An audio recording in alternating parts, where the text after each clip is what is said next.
Why, hello. Let's get things fired up here. Everything's squared away. Hopefully my internet's better today.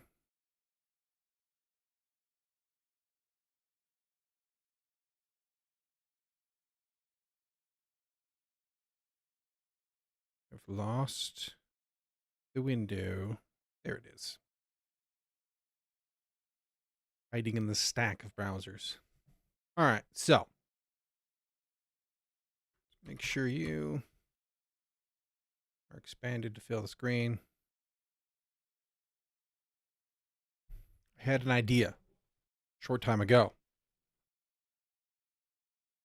And I realized that text fields by default support the ability to add icons, specifically leading and trailing icons.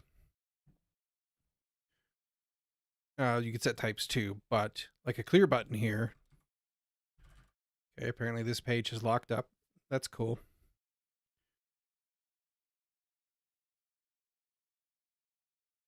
Clear buttons. So if you have text in them, it does a thing on a click, right? So then I was like, there must be some wisdom in here. So I was looking at it. And they have multiple different add-ats guarded within if statements for the presence of these things, all in their maker. And I was like, this is what I've been doing wrong.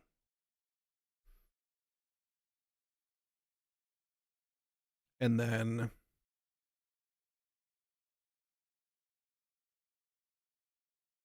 they do statey things here for whether or not the property is set, basically, which they have up here on the struct. They have on clicks set here.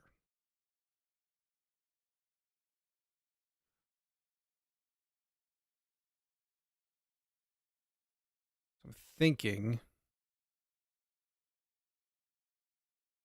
let's set the icons here. This just sets that, and then that is this.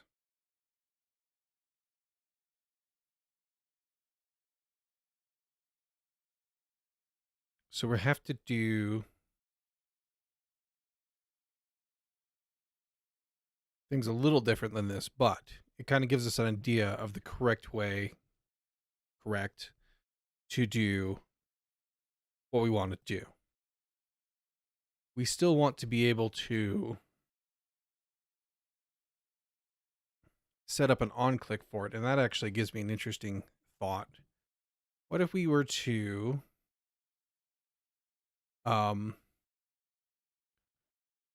look at the code for button?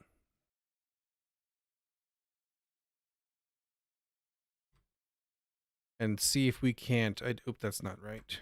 See if we can't identify what their method for setting the on-click looks like, and if we can use some of that idea.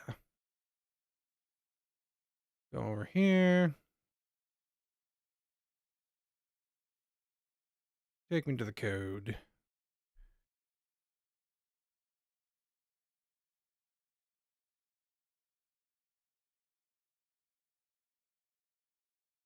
Types, init, okay. So we have styling things inside of a switch for the different flavors of button. That makes sense.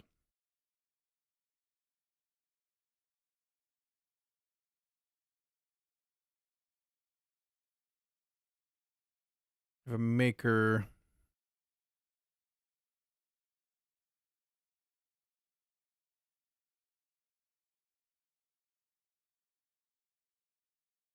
Don't see.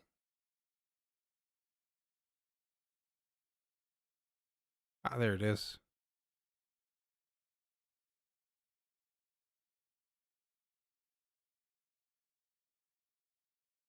Which register click event handler with widget base on click. Okay. So we need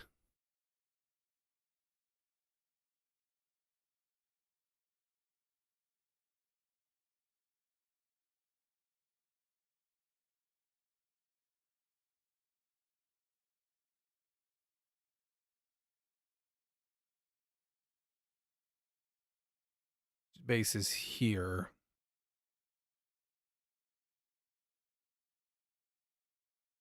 Do we have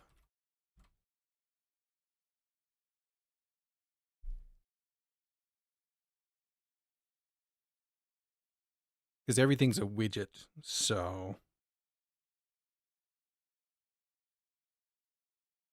hey Jazz, how's it going? How's your Sunday so far?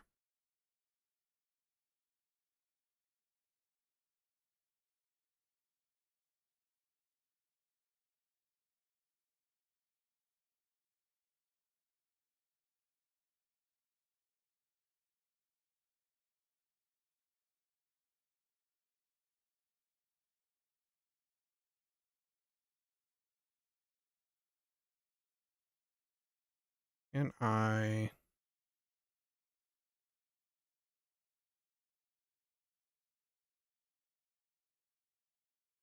would be on click.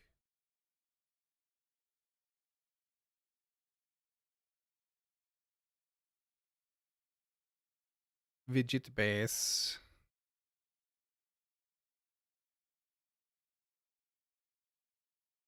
With the widget interface, makes sense, yes.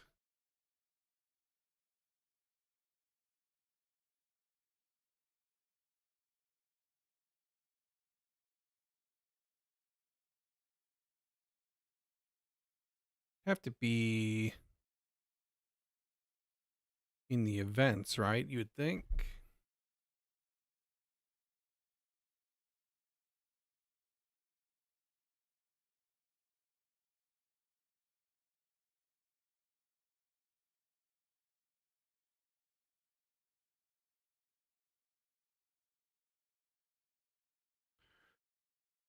Fine. What about you? Yesterday I fell asleep only to wake up to immense laptop heat on my stomach.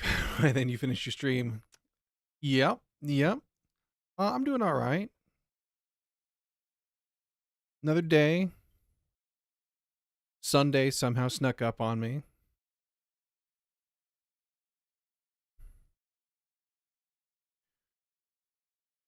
Spent a bunch of time yesterday after stream thinking about just, what the plan is, how I want to proceed with my life.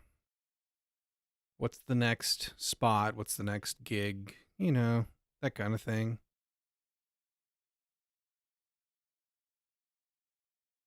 How do I keep doing cool stuff? Why can I not find? I must be overlooking it.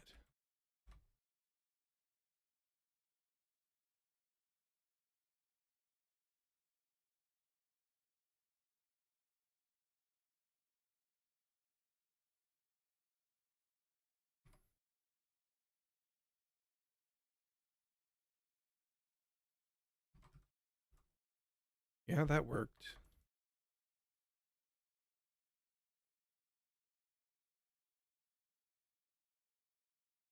Jet base on click. Did you come to a conclusion? You're still in the thinking part. Still in the thinking part. Kind of a loose idea of where I want to hop to, but this coming week, I'll need to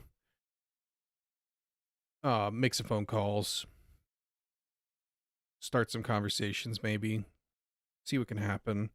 I did have an interview last week. It was just an intro, and I don't think they're really super hot to fill a role. Seem more speculative. But if I don't hear back from them, I'll bother them again. You'll see.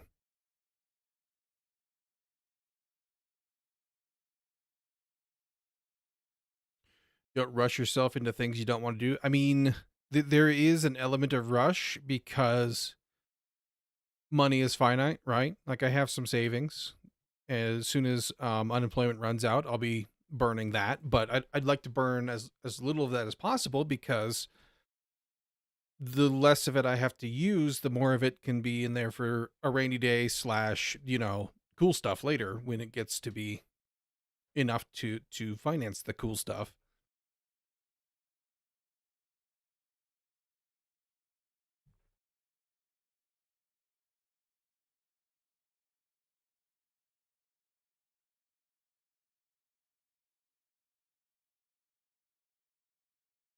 All right. I think I'm in a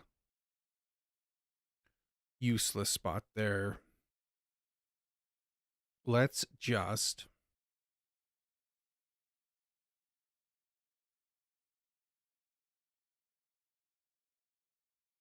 clear. They have a function for the,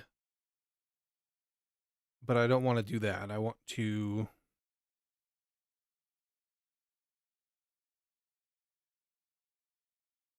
on click.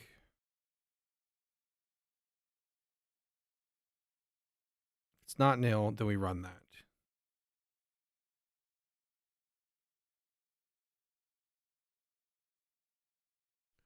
Hello, Mr. Mongoose. Also chat. Hello, Ash. How's your Sunday going? How's things? Yeah, that's right, but you still got to live with that decision, and nothing is worse than waking up and hating the day already just because of work. I mean, yeah, that's true. But that has a lot to do with my thinking of moving out of tech, right? Because I'm tired of working for motherfuckers, basically. You know?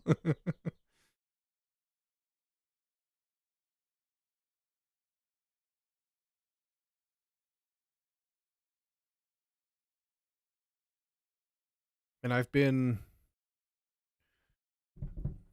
on the hunt for a long time, and it's so broken right now.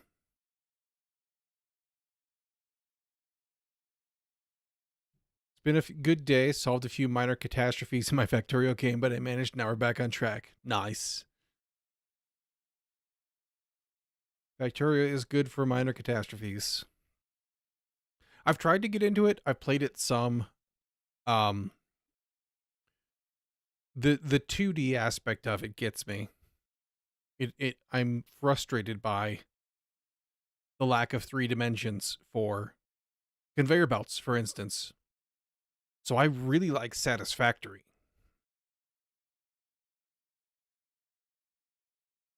Except for when I play with my friends and they have no regard for lack of spaghetti. Did a bit of editing on my text, but no new writing. Otherwise, a very lazy Sunday. I mean, some days you need that lazy Sunday to just kind of unwind and unplug. There's a worse thing than 2D, and that is 3D. Hard disagree. Give me all those delicious polygons. Put them in my eyeballs. Let me rub my face on them. Satisfactory is very confusing. I mean, they're all confusing at first, but like, it's really just, inputs and outputs at the end of the day and trying to build pretty things. Good try, Satisfaction for 3D. I find 2D easier to reason about and organize. I like thinking in 3 dimensions. It gives me good brain buzz. Makes me happy. Here's Ivusika, my Go evangelizing friend. Hello. Push the lotion on it, etc., etc. Exactly. It puts the polygons on my eyeballs. What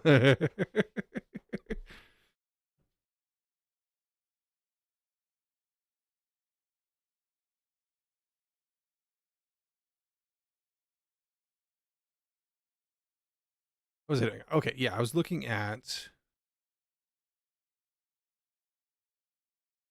I would like this to be nicer. What if we were to look at this specifically?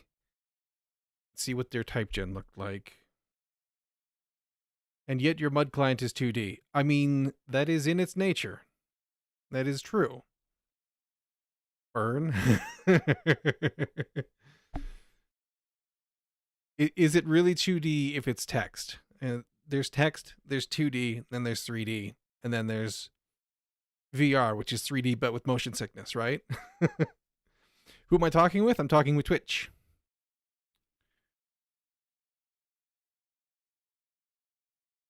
Unless you intend to write some kind of 3D client for it later on. No, not for this. If I was going to do that, I'd be in Godot or in Unreal if it was working. I don't know if it is or not anymore. Last time I tried Unreal, it was better than in the Unreal 4 days, but it was still not great. And creating a new scene would crash it every time.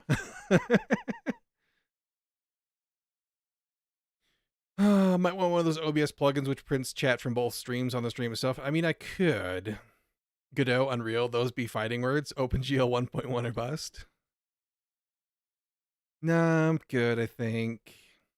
GL begin, GL triangles, etc.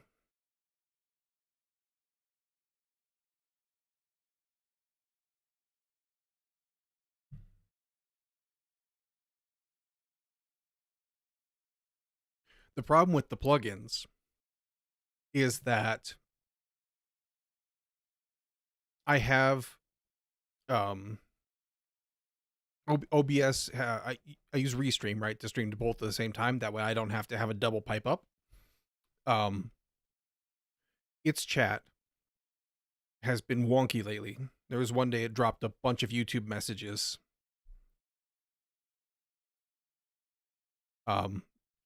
And so I'd have to figure out.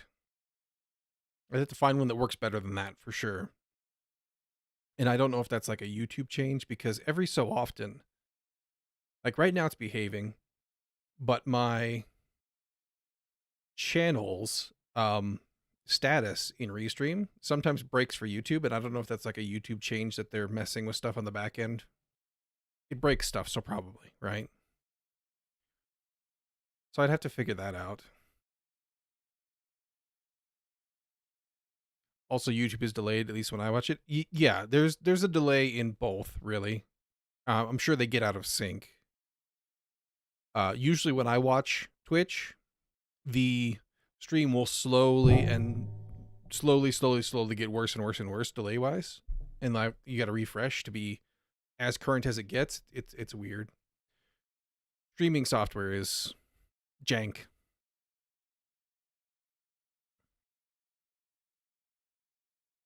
We got a bunch of sets. What if I just did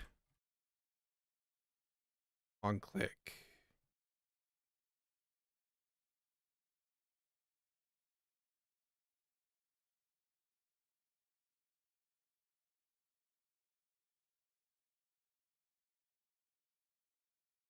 Will this take me? It will take me. Okay. On click. Okay, so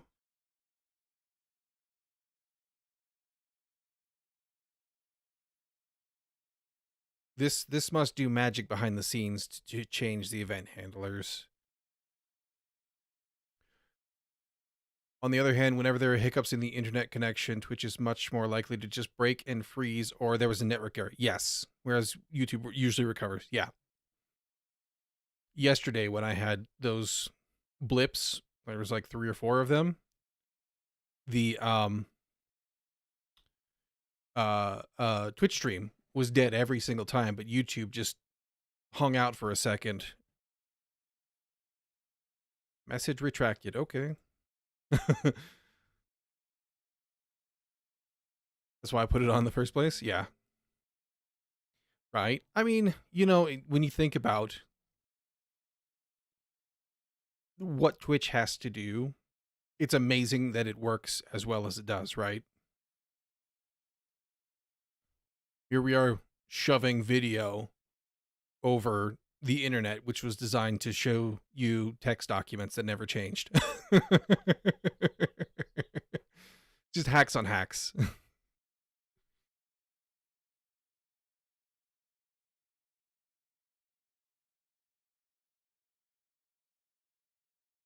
So on click in widget base over here sets the on. Okay. Or calls on. Vent types in a funk. Okay. Yeah, you're right, but I'm in angry mode today, so let me vent. I mean, you're always welcome to vent. Why are you in angry mode? I sometimes say that most modern software doesn't actually work. It merely crashes in a way which produces useful results. Yes. But you mean broadcasting giant amounts of visual data via radio to many recipients was a good idea? Nah.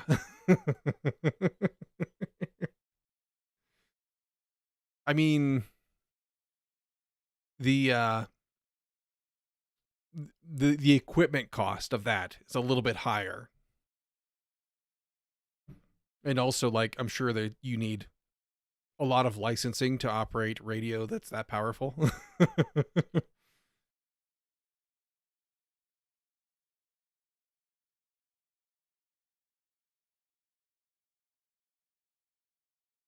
Normal ad. Okay.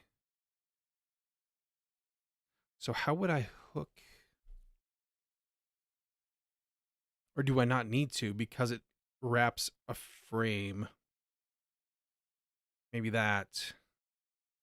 Those are social problems, not technical, right? Well, I mean, equipment cost is kind of a technical problem. Like, there's gonna, I'm sure the electrical bill for running a radio transmitter that big is also not super cheap either. You don't need licensing if you operate a powerful radio from a different spot each day. uh, I think you would have to do like that one movie where they broadcast from an old boat in international waters. I think you'd have to do that, right? I imagine that they would have you'd only get away with that for a couple days until they were ready for you.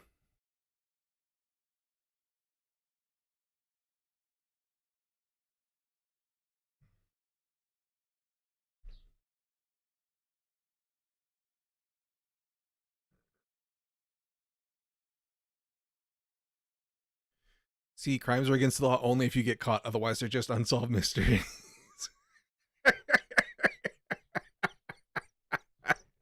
I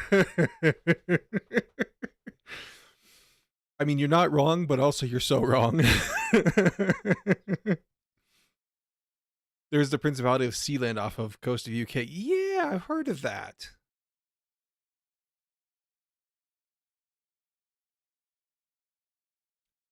Just outside 12 miles territorial waters. Yeah. Thought you were a good guy. Ash. It's because he hasn't been caught yet. Right? By his own logic. He's out there running pirate radio. Note that neither me nor this channel condones any illegal activity. That's a very good note. I don't even speed anymore. Like when I was young and dumb, a little bit, maybe. I never liked it.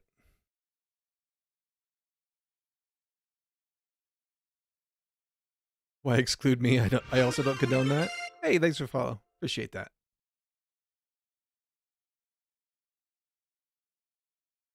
Lurk, awesome. Welcome. Enjoy your lurk. I don't plan on doing the crimes myself. I'm just following the logic. Is it illegal if you broadcast outside territorial waters? Coming up next. Well, wasn't that based on a... What was the movie called? Was it just pirate radio? Let's see. About rock and roll. I think it was rock and roll, right? Radio station on boat. The boat that rocked. Yeah, pirate radio. Official trailer. I'm sure that's probably it.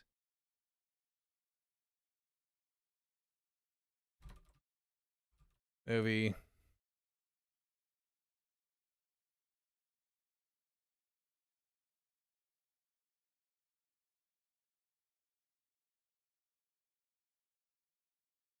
Well, this is a comedy. I don't think that one that was a comedy. Anywho, I thought it was a true story where like they had a rock and roll back when that was like the rebellious thing, radio station that they were running on a boat for a while and they got in trouble and it was like a deal. But I could be conflating stories and fiction. I see your nose growing from Germany, so. And yet my pants remain curiously unimmolated. You guys are wearing pants? Weird. Yes, there were such radio stations. Yeah. I think in the UK, I read something not so long ago, like they still have pirate radio stations where they like take over an abandoned building and broadcast from like random buildings until people catch on and then they move. Pirate radio in the United Kingdom. Yeah.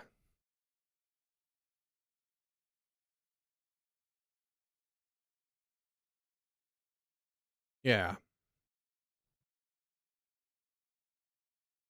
Radio Caroline, mid 70s. Yeah, that would be kind of be. Yeah, officially outlawed offshore stations. Already illegal under the Wireless Telegraphy Act, 1949.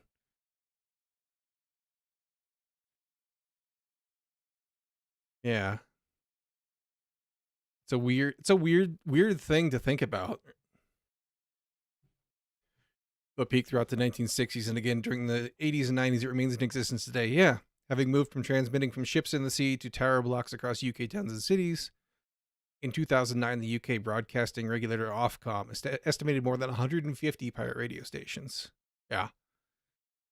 Illegal rock radio stations. Back in my college town, there was a student radio which broadcast software for 8-bit computers, ZX Spectrum, Commodore, etc., by playing it over radio sometimes. Nice.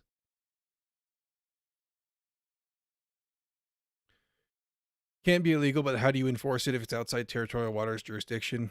Enforcement would be against treaties about sea, etc. Yeah, I don't know. I don't know. I think you would need legal advice on that, and I'm not a legalsman.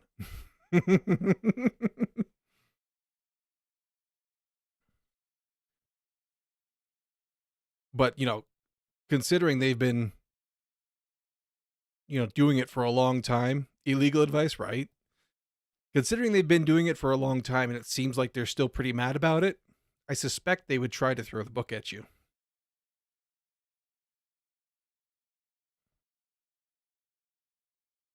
Which kind of makes it weird that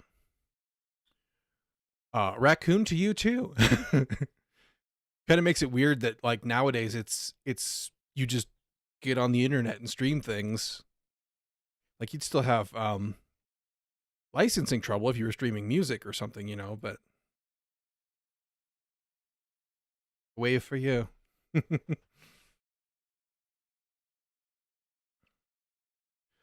Anywho, what was I doing? Yes, okay, so I think we can borrow this.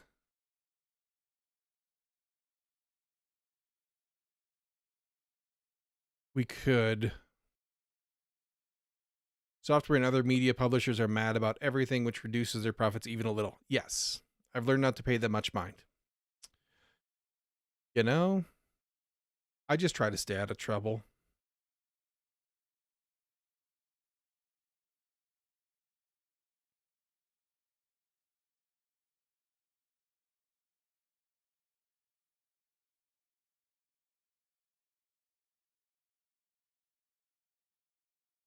So if we did...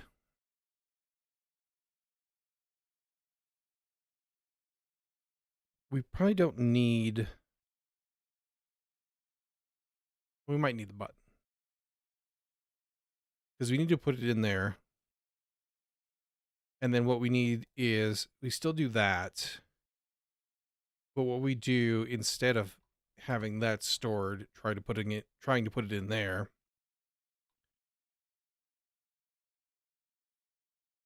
Angry like you are ready to commit crime like Ash and Ivy Sika. You never told us why you're angry, but Jazz. You don't have to share if you don't want to, but Um,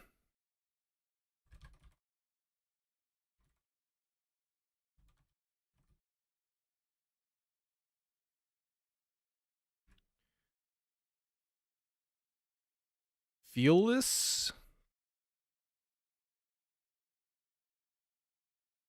Want some coffee? Nice. Coffee good. I like coffee. So we do that. And then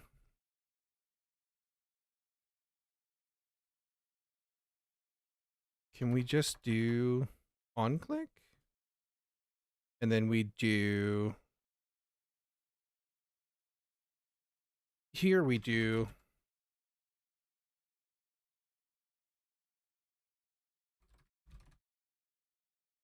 let's just do that. This needs to be though a method.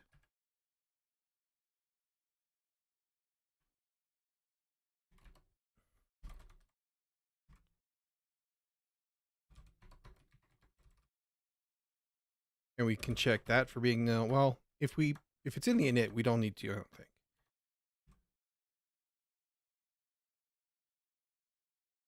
Delete function. That's what I called you. If this isn't nil,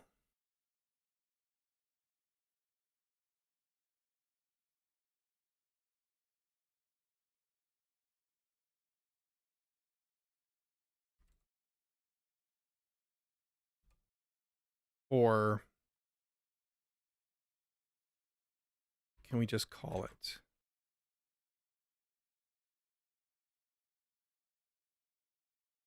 No, can't do that. We need this to be, we do need it to be tied in, I think, to the on-click machinery that the widget provides. Otherwise, it's going to become messy, right?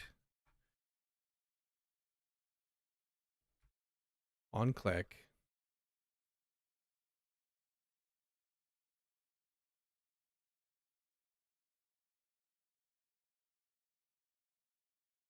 Can we just do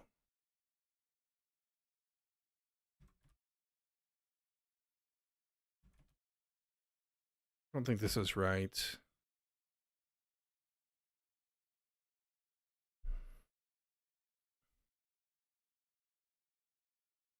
Man, it's just one of those days. These days, they plan major changes in Germany regarding data protection. I'm just mad and angry. Yeah. I hadn't heard that they were doing anything like that. Sounds like they will generate a lot of bureaucracy and other silly work. I mean, that's what happens every time, right?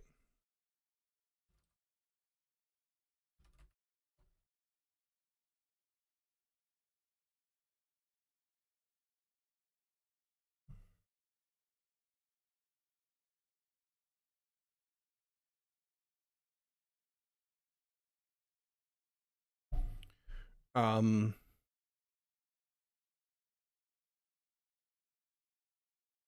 that. Can we just do that? And then not need to care about that.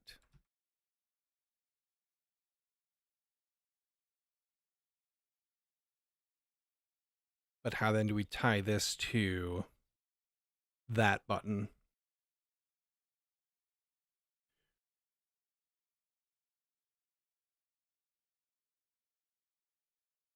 Although I'm generally very much in favor of GDPR and similar legislation if it's actioned and applied. Yeah.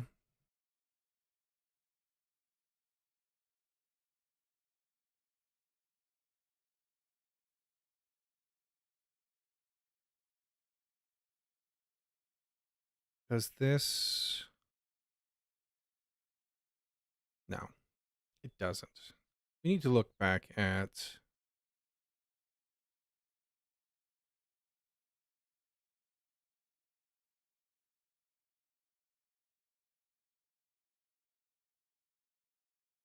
text field.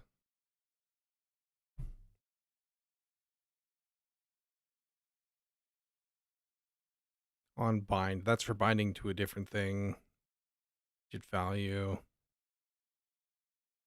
Where is your on click?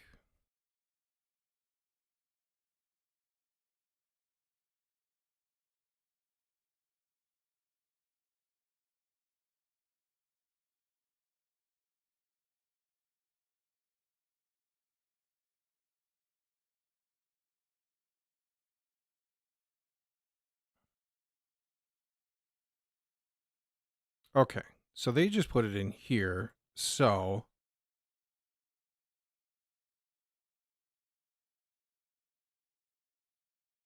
we would be able to do, we don't need that.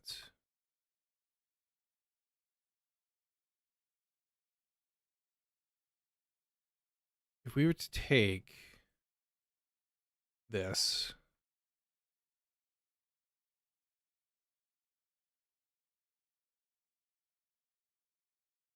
we're going to make you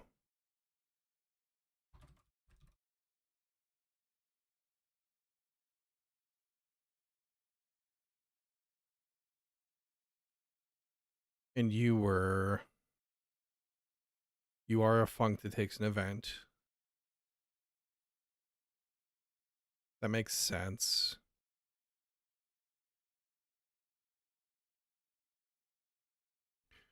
Why those two other folks have a desire to commit a crime? They're just joking around. Why, I don't know, but what, they want to create a radio station on sea and broadcast illegal Rust and Go stuff. Highly illegal where I'm from. Prohibition against pointers and things. This needs to be, I don't know if we need this to be stored. If we do this,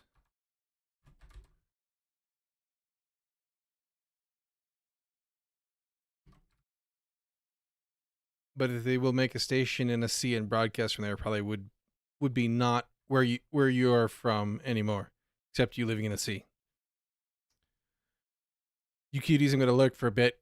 Got to get my shit together, which I postponed. Now the day has come. I mean, that does happen. I am generally very much in favor of gRPC and similar systems if they're invoked and executed. Nice.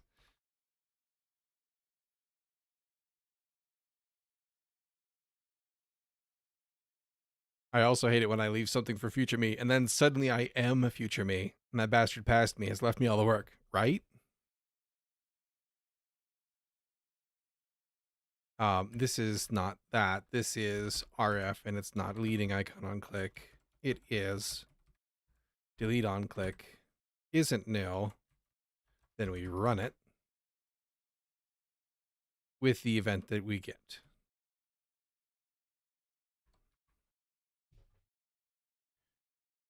This needs to be that. How would I, in their example here,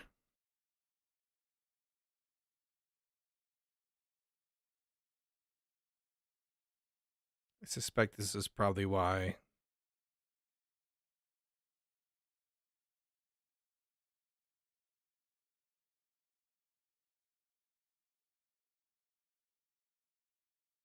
I live in a sea of lies and delusion, so actually.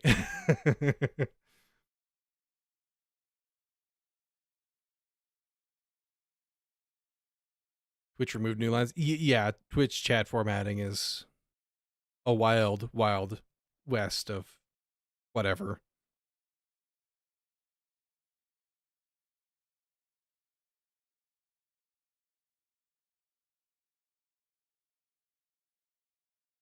This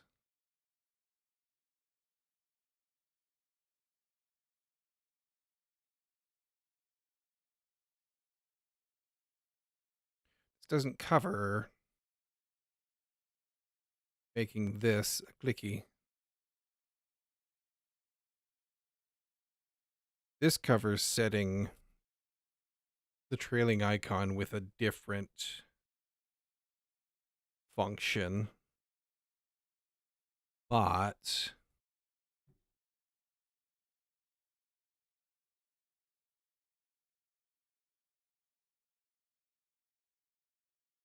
if you see someone working, leave them be. Don't disturb them. If you see someone resting, join them. Help out. A man is born tired and lives to rest.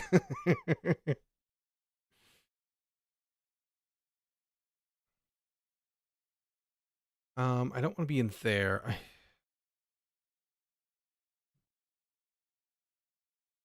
this.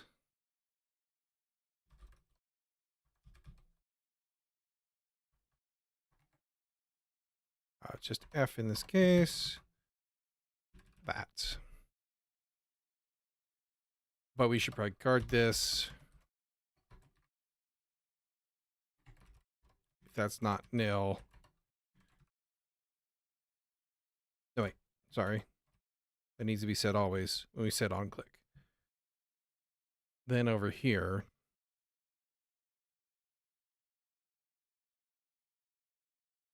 that.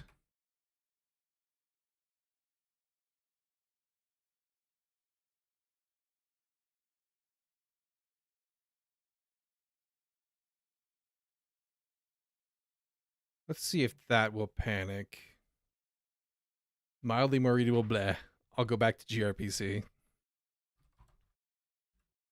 All right, let's see if this is wired up in a functional way. Correctly, maybe. Functional, let's find out. No, panic. Okay. Because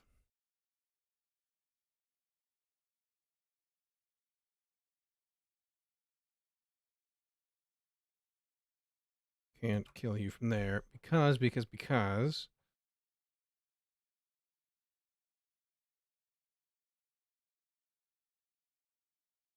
guys shall also lurk for a bit while I burn my dinner. Nice. Don't burn it.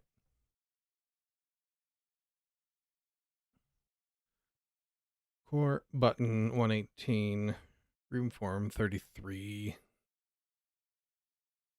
Ah, because we're not using that anymore.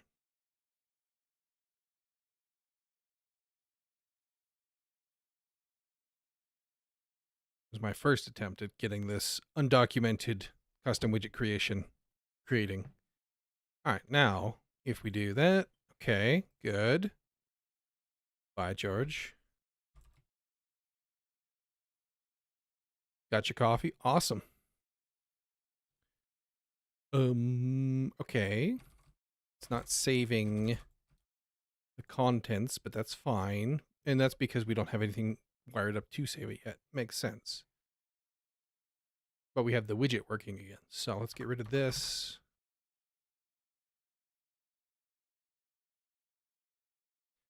I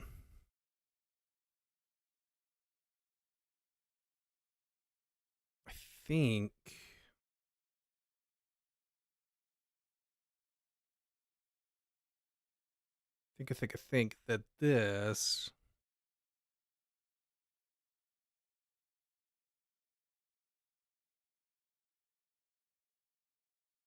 so we're trying to get rid of this intermediate struct while we're here.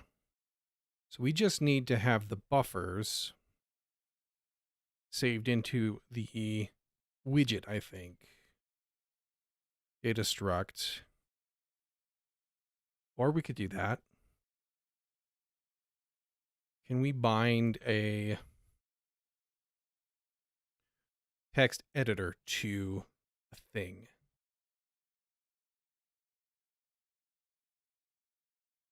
This needs a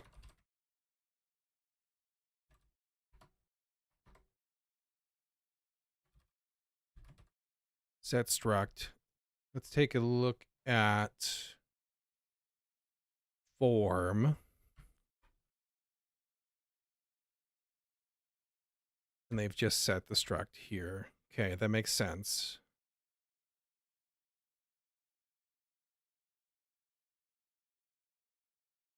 That's an interface. And then when we do struct as any, get struct fields, widget value.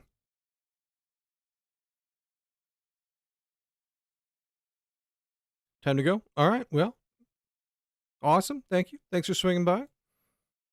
See you later. Have a wonderful Sunday.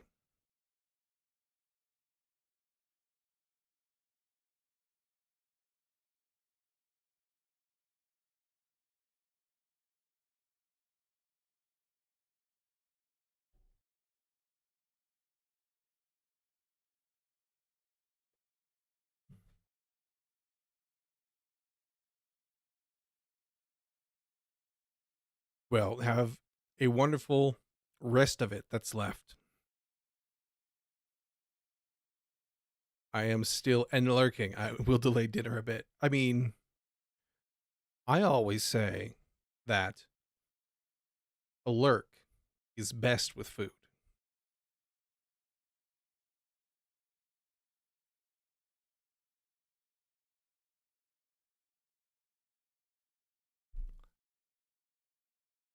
So we have on change, just modified. We don't really need this, I don't think. We have the ability to bind things. I don't know if this works though. Not build. I don't know if this works with text editors though,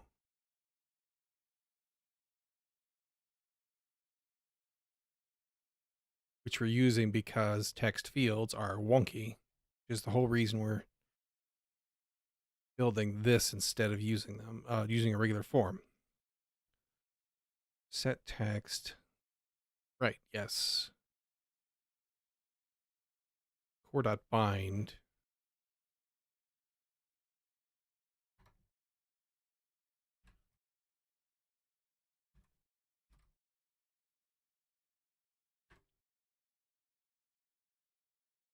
Bind takes interface.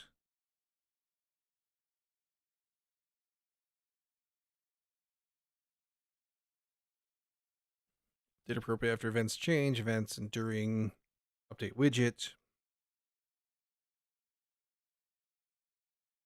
Except optional reflect struct tag, which is used to set properties of certain value widgets. Okay.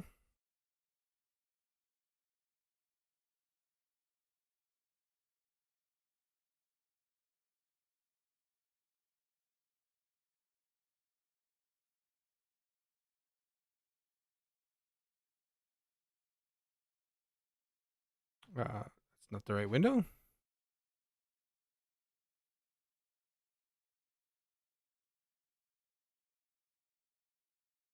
We would be able to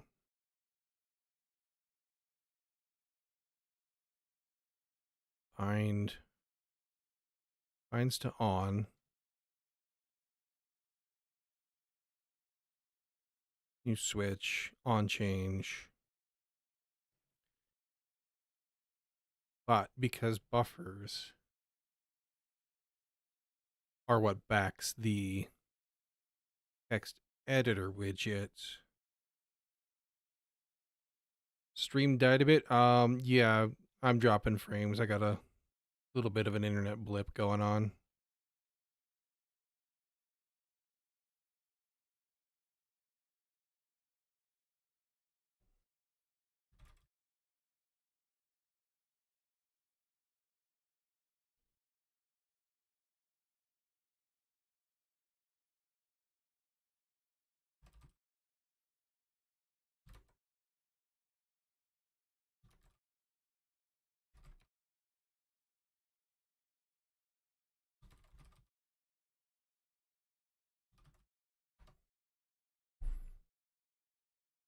Theoretically, it should be coming back now.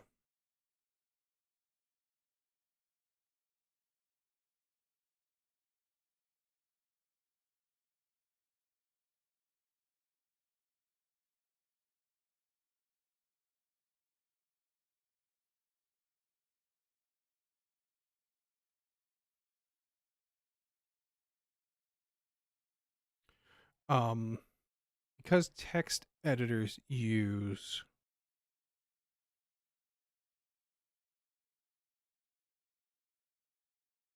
buffers instead of whatever text field uses. Widget,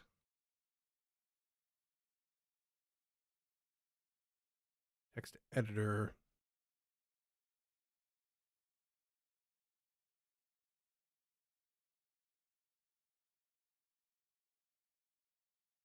open files. That doesn't really help me that much. You refresh this and make sure everything comes back.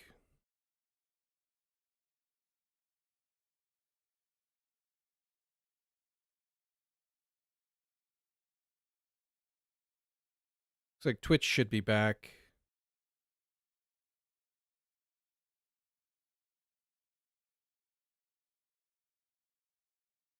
Let's refresh YouTube.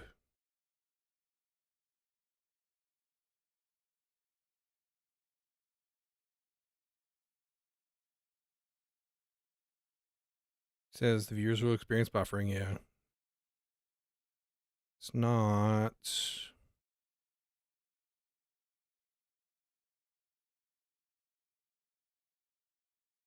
I guess YouTube did away with my actual numbers.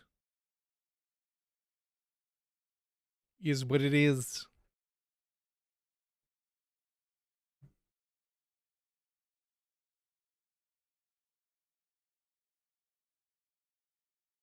All right. Anywho, we can set the string. We can set a buffer. Maybe that's what we need to do. Maybe we just set a buffer. So if we do in here,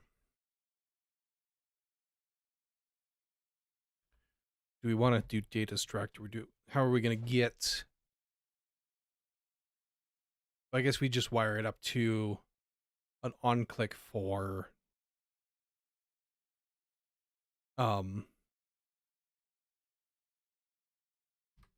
the save.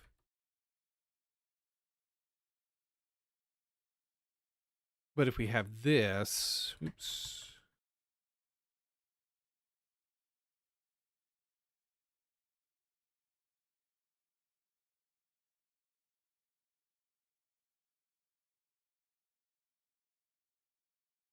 What in the world just happened there? Set struct. Okay, right. Yeah. Let's get rid of that.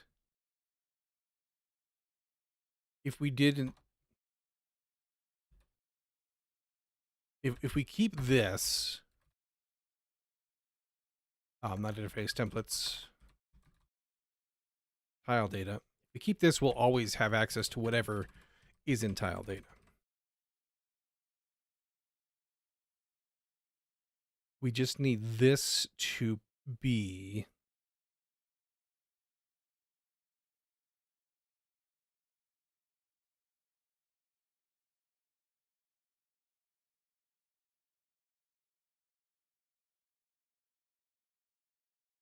we could do on change, I suppose.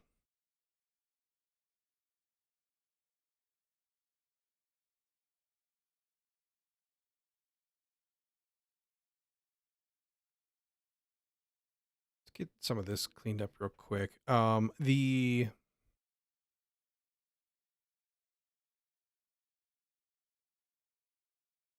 description.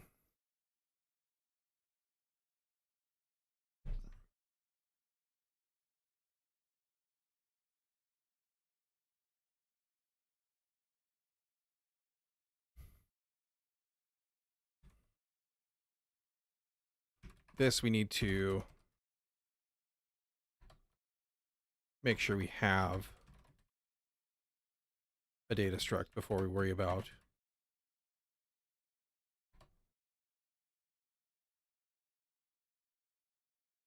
This needs to be a pointer because we're going to want to modify the thing. This needs to be not set buffer, but buffer dot set string to that. Same thing here with the verbose section. Let's do here.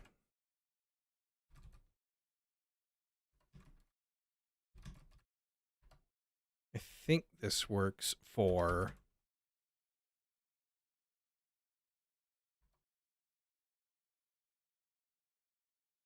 actually, let's do this. Let's only do this check and this set once.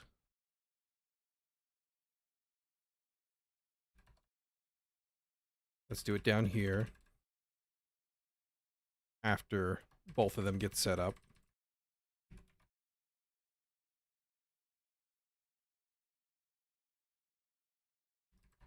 Like so.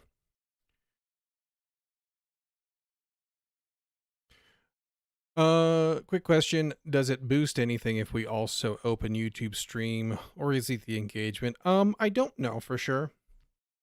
I think it would count for hours on the YouTube side, but like there's like it's fine. There's no reason that you should, I don't think. How do you even get started with building something like this? One step at a time. Break down big tasks, right? The empty page is going to be your biggest enemy always. So when you start, you kind of like have a big idea of what you want to do. So like, let's say you want to build a mud engine. You know a couple of things for sure that are going to kind of be big tasks, but you can pull some little things out, right? You're going to know that you want a client and a server. So how are they going to talk to one another? In this case, like I chose WebSockets. You can do a research, couple hours, research evening, and look and make a decision.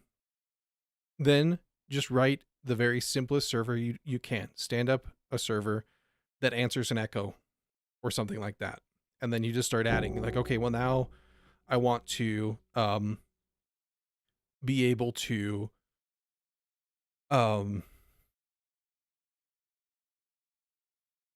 not just echo a thing back, but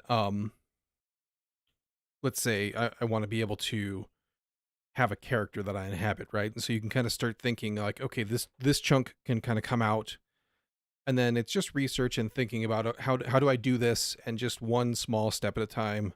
Like my first character was just a hard-coded struct. So I had a client that could pass things to it and get things back so that I could get information back into the client from that placeholder. And then once I came back around, I was like, okay, well, this is what a character really needs to look like.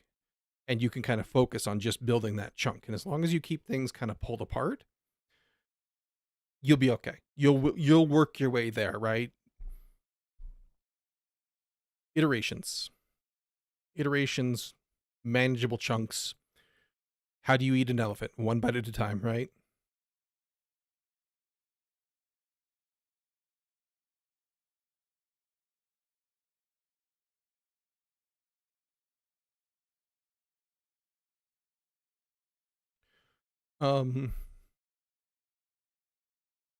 Okay, so now we should be able to see these. We don't actually have a struct for them just yet. That's fine. We need to also wire up our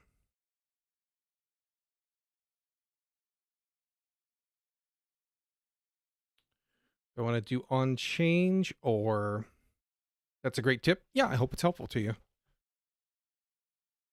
That's kind of how because I used to have the same question when I first started writing code, and it took me a long time to get over that. But that's kind of how I started to figure out, how to get over that really hard empty page step, because there's just so much and it's very overwhelming.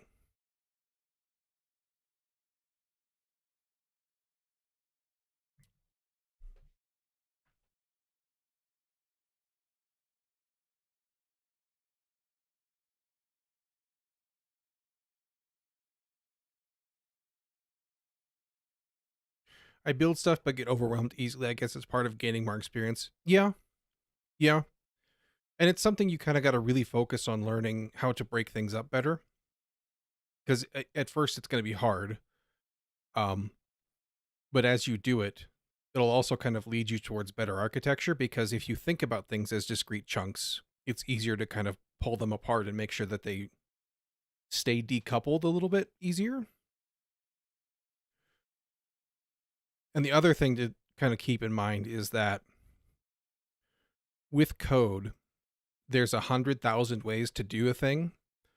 Like 50,000 of them are just as good as one another in most cases. So like, don't let yourself get caught up in, I need to do the right thing. There's only one right way and I need to know it. Just write it. And if it turns out to be that it's not fast enough or it's not efficient enough, you can refactor it later. It's fine. It's software. It's changeable.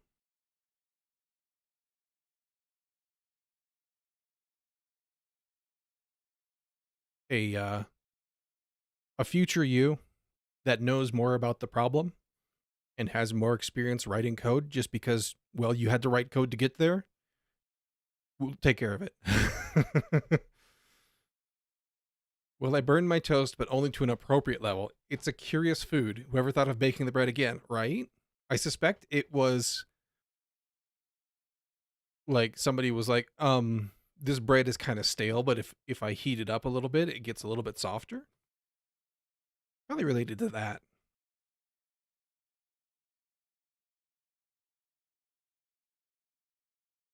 Okay, what was I doing?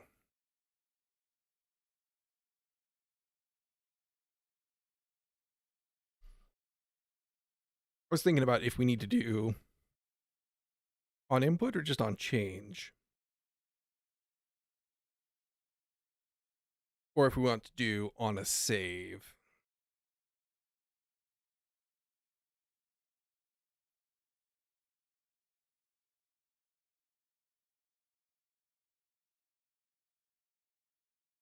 Haven't you heard of famous German Zwieback, which means 2 times baked?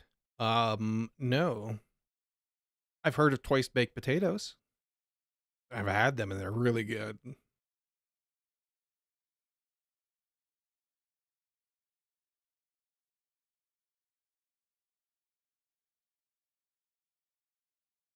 I'm not very well versed in world breads.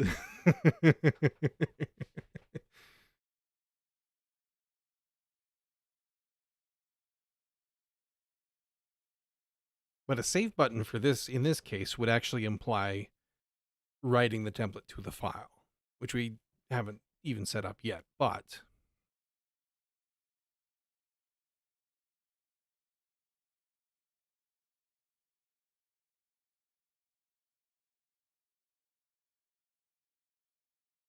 that's going to live outside of this anyway. Twice baked potatoes, I need to do some research, right? Okay, so here's what you do, right? They take, well, I don't know the order that they do that in, so you have to research that. But essentially, it's like a baked potato, but the middle of it has been scooped out and made into mashed potatoes, and then like cheese on top and baked again.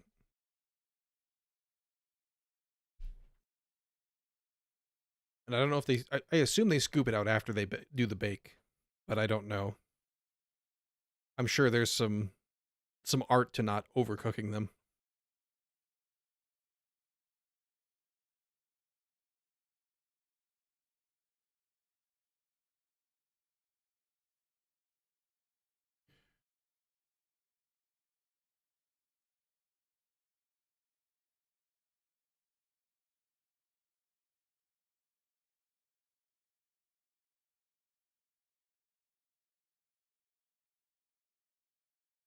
Crying and lactose intolerant, but sounds and looks fantastic. I mean, I assume that there are non-lactose ways to make mashed potatoes and cheese. I know there's vegan cheese. I've heard of it. I don't know if that still has lactose or not. I would assume not.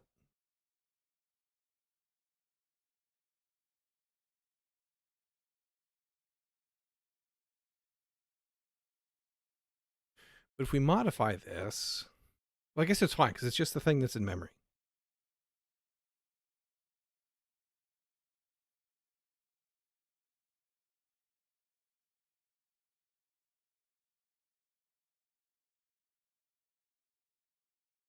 Vegan cheese, please stop it. Is that a crime against cheese? I don't know. It usually involves tree nuts, from what I'm told. So I avoid it because I'm allergic to tree nuts.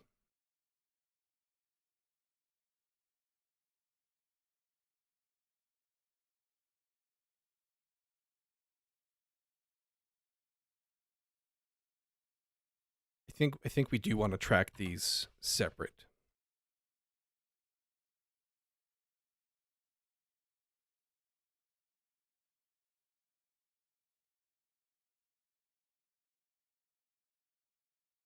Unless we want to reload from a file every time we cancel a change, right? So if we just do this, then it's fine. And then we can do over here.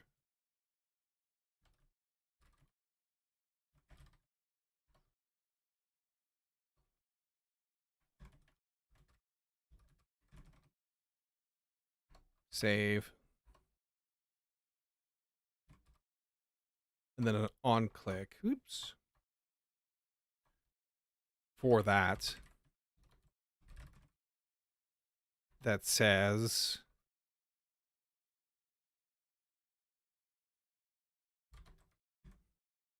if the is nil, data struct is nil.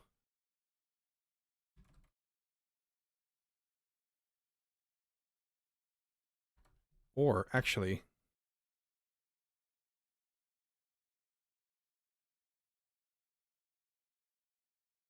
what if instead of saying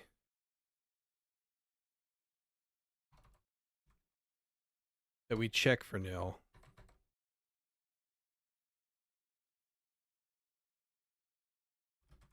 what if we just initialize it with a new empty one, and then we'll give it a way to overwrite that.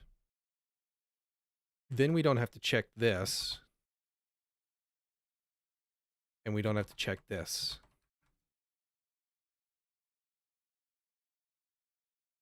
And if it's an empty string, it's an empty string, that's fine. And then here, what we do is we say that the description field, not that, rf dot data struct dot description equals description field dot buffer string, like so, and rf dot data struct dot verbose description equals verbose field dot buffer dot string. That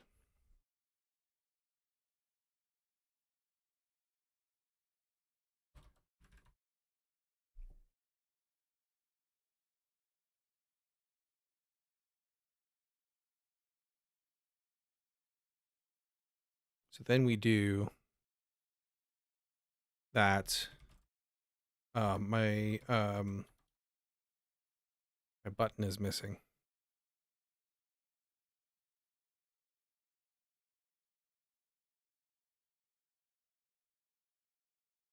Why is my button missing?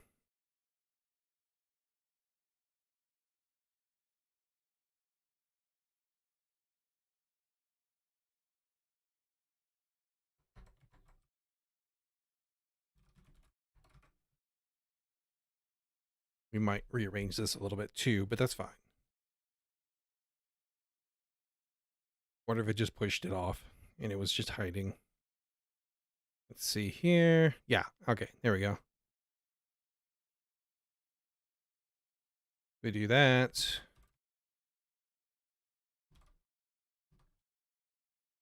Save. Save. And then if I delete this, no, you're still.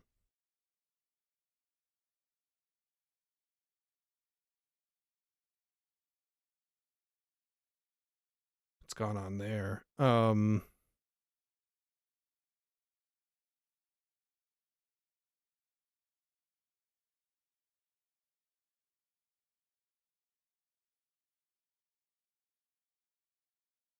It's because we never gave you. That's right. Okay.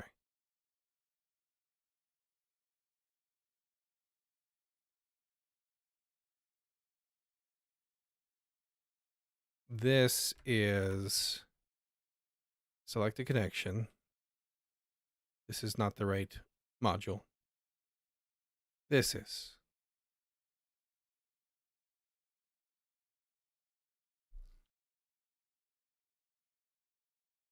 Because you are not.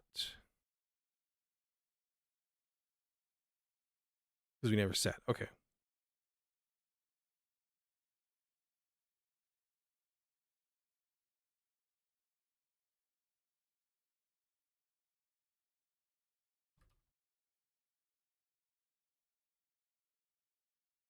We can just call you room. This will become tile data. We're going to need to do the same thing here, though.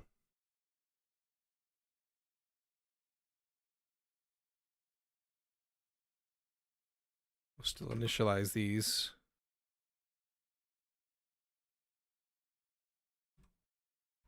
Data.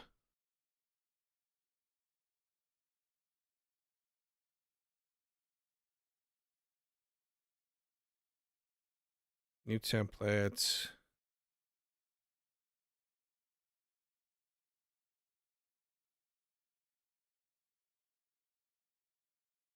We don't.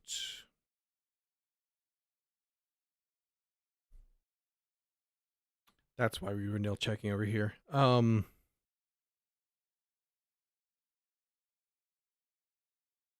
That's fine.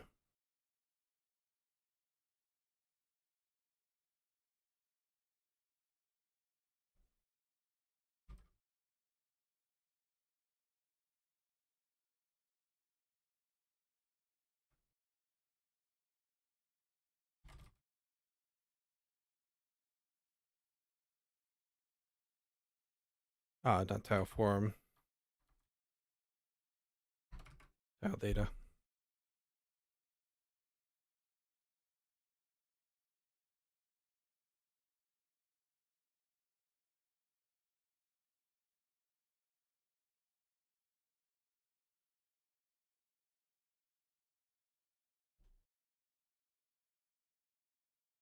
This doesn't make any sense to do that way. We can just do this.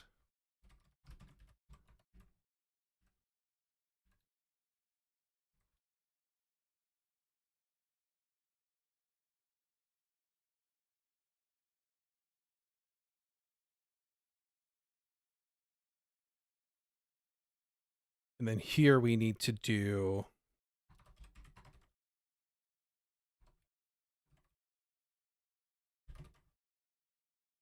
in UR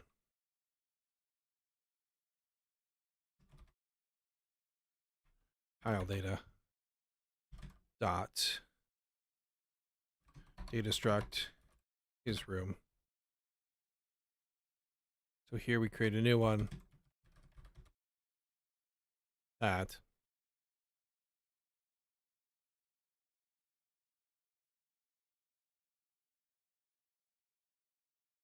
This can still stay that way. So we get a new one. If we don't for some reason, it'll just make it nicer to use. And we still need the on-click to create a new one because it's putting it actually into the backing list. And that's what's building this list of the widget. So there's like just two empty objects floating around briefly, but whatever, it's fine. They're empty, right? And it just makes it convenient and nice and pleasant to use.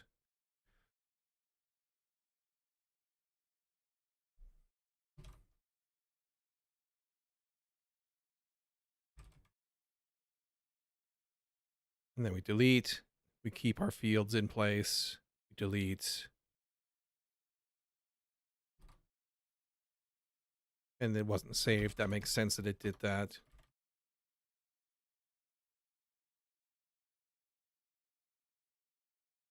Probably want to do some UI to tidy that up, but this should be, doesn't really matter. Just make sure that, yeah, it deletes the correct index. So we're good there. Let's go ahead and do a quick commit there.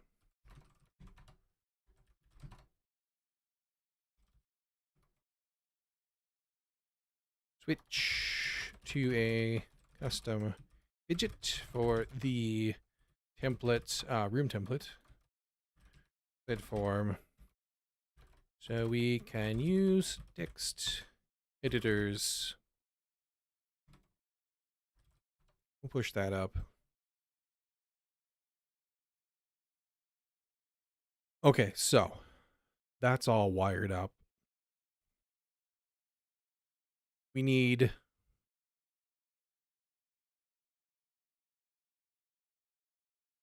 we need to clean this up a little bit UI wise.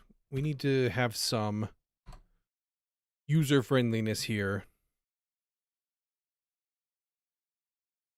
We need something to say, hey, you have unsaved changes. I think I want this. I don't like this over here anymore because we're doing this way now. We're getting more buttons. What we're gonna do, I think, is here. Personally, I prefer to keep the first line of the commit relatively short, otherwise git log can look horrible. I mean, the I value this where it says like, what did I do, more or less?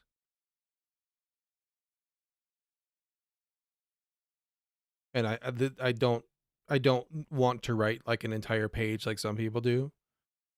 I just want to see like, what did I do more or less in this commit from this view, and then I can dig in to other changes if I need to, right? 70 characters recommended, but hard to stick to. Yeah, I know people that do like commit formats, and then like, you know, it's a full page editor, and they have to write everything, and I'm like, nah, I'm good. Like, I would do that if that was the requirement, but yeah.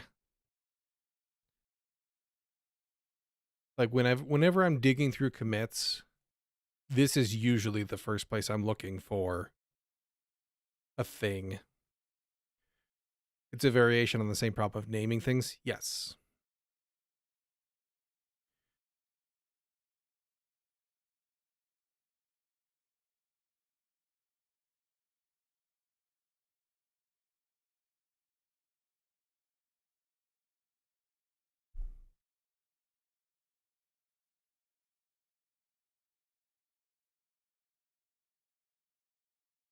And also, if I'm looking at like if I'm looking at a change from a file level, like on GitHub or something, that one liner that kind of summarizes the task of that commit can help me to understand what the purpose was, right? And kind of help me to think back through where I or whoever else was when they were doing that thing.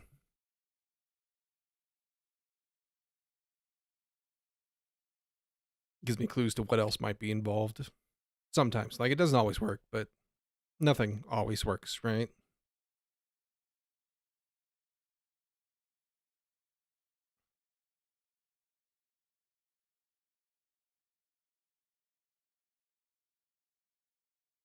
UI things.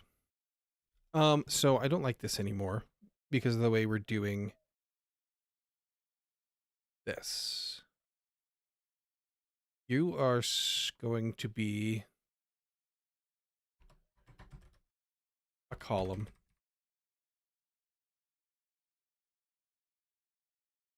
We're going to call you form section. You can grow still, that's fine. You want to be a column still. Form section, form section. You are going to be moved down. And we're going to rename you to, we're not going to do that just yet. I'm going to make sure before I forget. Yeah, you still live there. Okay, you're good. This is button section now. It doesn't need to be a column anymore. That should put us underneath. Let's just run to make sure we're not completely insane.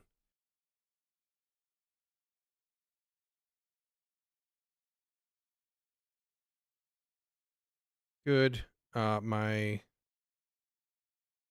This needs to not be column. Oh, I made you not column. Why are you? Why is my button missing?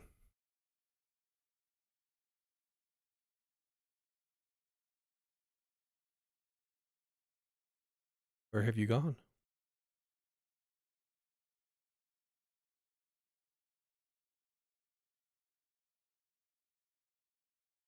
Tabs, frame, rooms.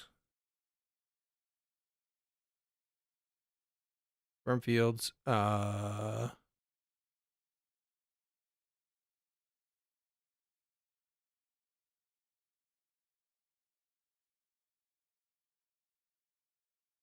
It's still in there. I just don't see it. But button 0, button 1. But also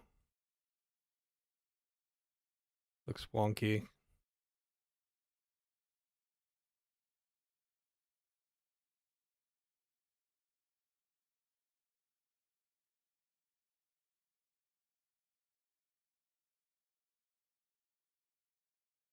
This shouldn't be. Meanwhile, my commit message is plus SQL plus request.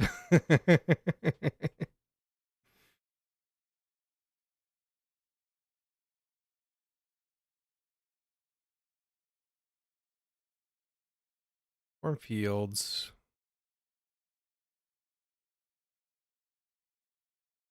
You don't actually need.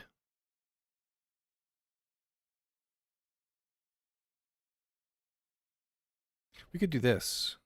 This would be tidier.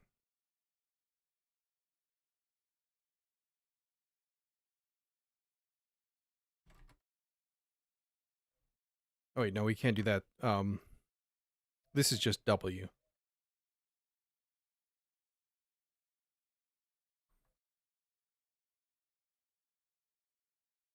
And then, because these guys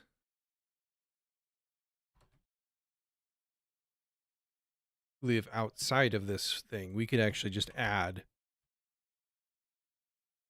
to the tree in the same way. Except for these guys, I put that in the wrong place. Y'all need to live up here still.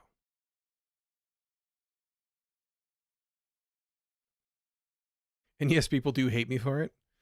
I mean, I don't think I would hate you for it.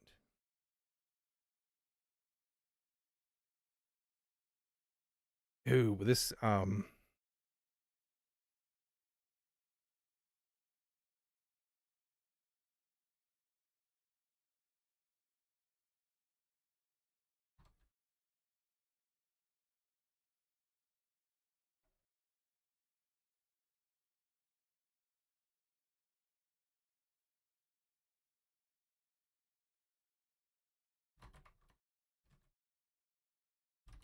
I did this.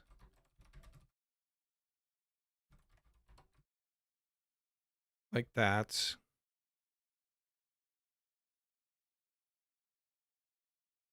Not that though. We want this to be.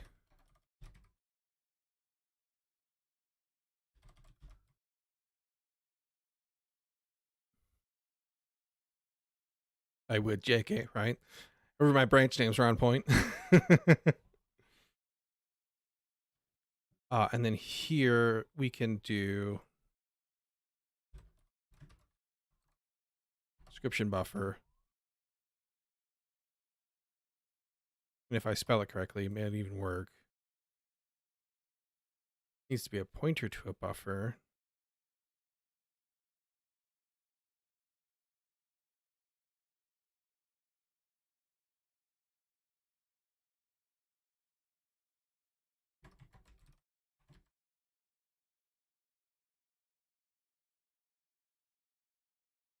Oh, right. This isn't. This is a cogent buffer.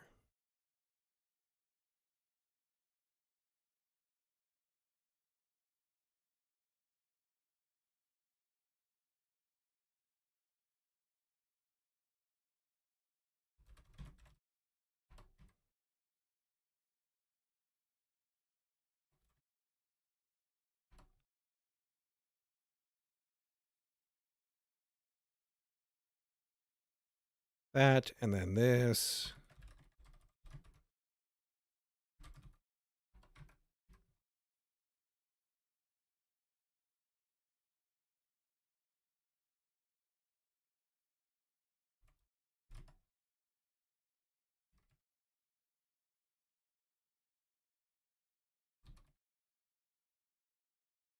that. And then, yeah, your form buttons. This doesn't need that anymore, but we will need... That's still correct. We need this down here as well.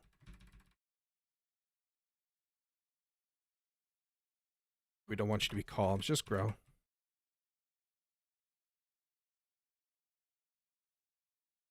Put you in W.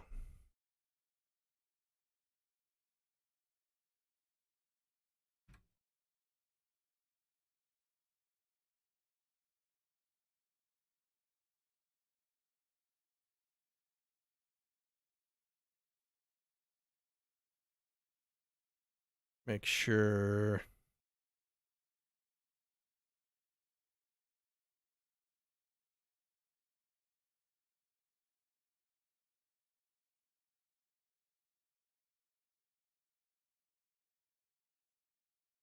Can you give an example or two? Anyway, real programmers write commit messages in Klingon.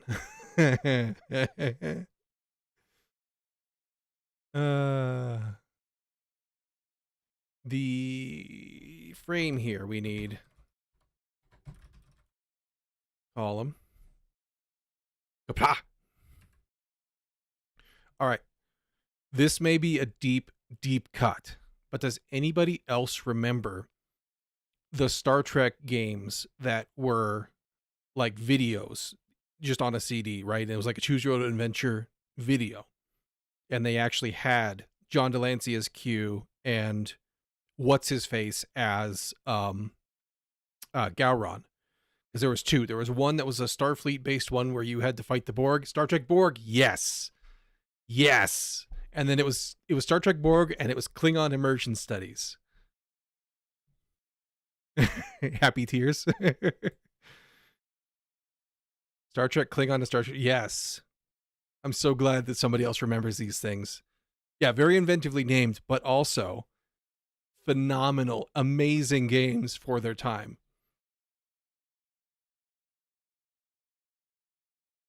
All right. I need to flip these in order.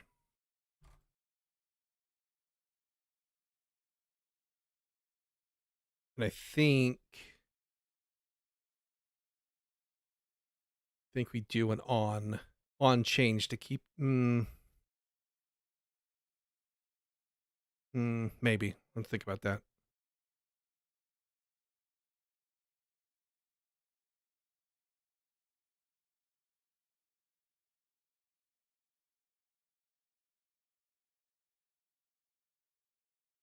But yeah, I played a lot of those games because we didn't get games that often. But I somehow talked my parents into buying that one. Played the crap out of them.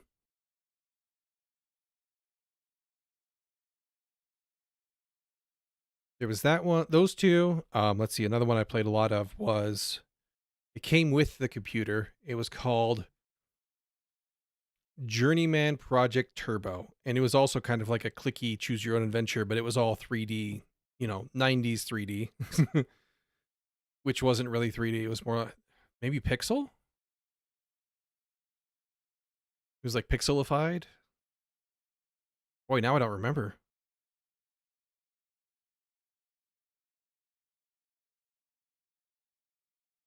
At least at this resolution, the icons for delete, trash, and save floppy are very hard to distinguish. It's probably placeholder art, so not too worried about it. Just thought I'd mention. Let me do this really quick. Let's flip them and make sure that's less crap.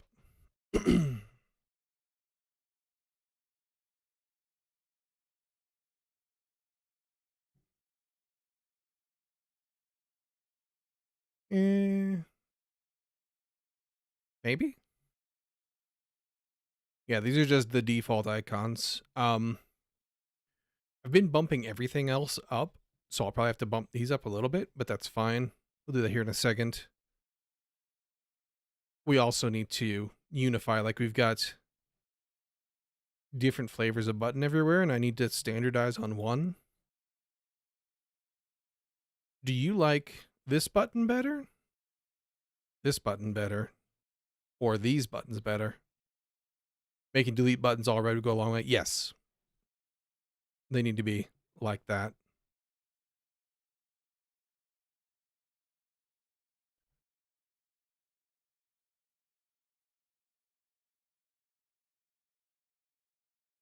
Let's see here.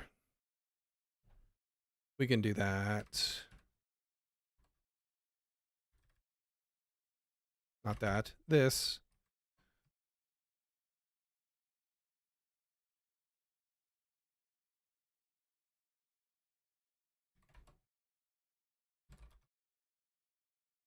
Um,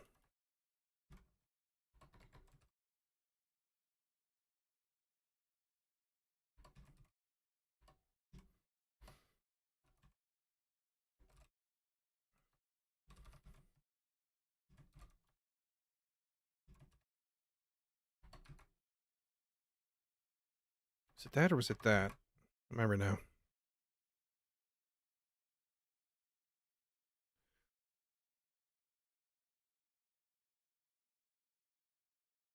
I really don't think you should. Oh, full screen got me. I really don't think you should be asking me questions about visual style. I'm so bad at it, it's not even funny. I try to make a stylish web page, and before I know it, it's got black background and green monospaced font again. Are you trying to say that you're in this image and you don't like it?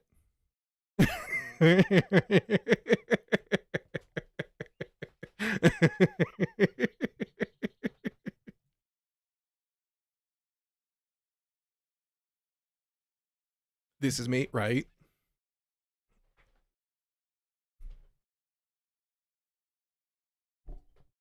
I need to dive in and figure out theming. That's like the next big annoying UI task. Because right now this is just using the default dark mode material theme, but like it's not great. And I need to figure out how to do a custom theme and then how to tie everything to a configurable, theme thing. It's on the list for later me.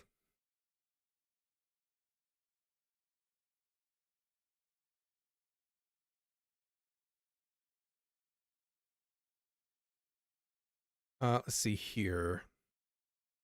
Also, I can check down here to double check your. Yeah, when I put them on the monitor, the laptop monitor, that those icons are a little bit womp womp. It's okay. We'll fix it. I'm saying if I worked really hard on my design and studied and experimented and read some books and attended some classes, I'd be able to produce something with the sophistication and elegance of GeoCities.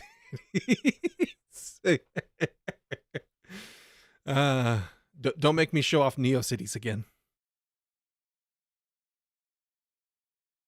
Maybe I need to make a NeoCities page for this project. I think about that.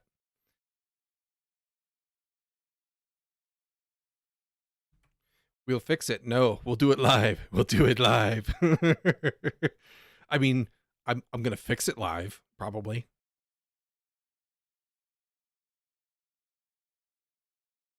After after streaming UI work, which I'm not good at, like right now, streaming me fumbling around with this library that's barely documented and silly to use, in a discipline that I'm bad at, I've basically got no ego left.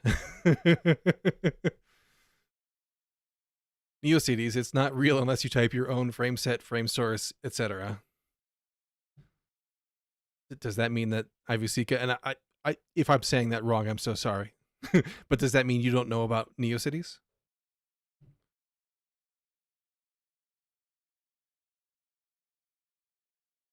(1997) calls.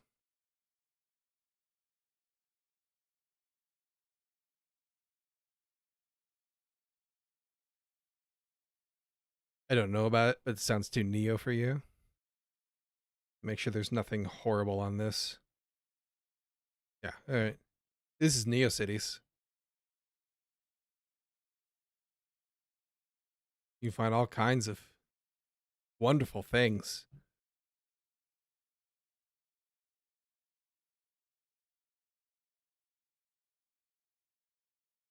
Ash is gonna need to go bleach his eyeballs again. Too modern? I mean, That's better. That's more like it. It's full of those. It's full of wonderful, weird, retro stuff.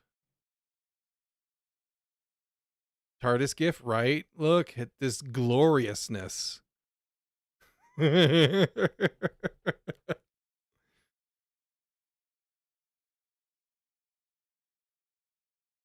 Rotating 3D skull, right? Right in the nostalgia.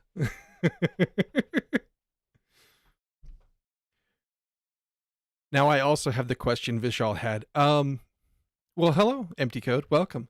The answer is the same way you eat an elephant, one bite at a time, right? So if you're gonna make a big project, you have a big idea, you got to try to break it down into the smallest blocks you can, right? And just start making the simplest thing of that block.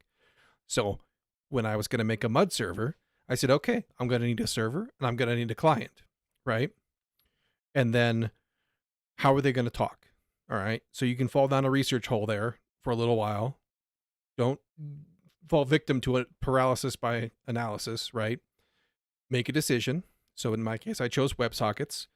So what's the simplest thing to do? Make a server that I can stand up that'll echo back on a WebSocket, and then you can test that in like a web browser or Postman or Insomnia or something like that. And then you just start building from there, right? So what's the next thing I need? I need to be able to have a client handler that's going to allow me to inhabit a character, right? So I just made a real basic placeholder character that just returned things back. Like I think it like I just did a hard coded uh character information, right? And then I built the client so the client could get the echo back, and then I could send a command in and get that really basic input back, right? Just get the pieces in place and then start building from there. And then when I come back later, I can say, okay, it's time to make a real character handler that does character things, but I have this stub already and I can just replace it, right?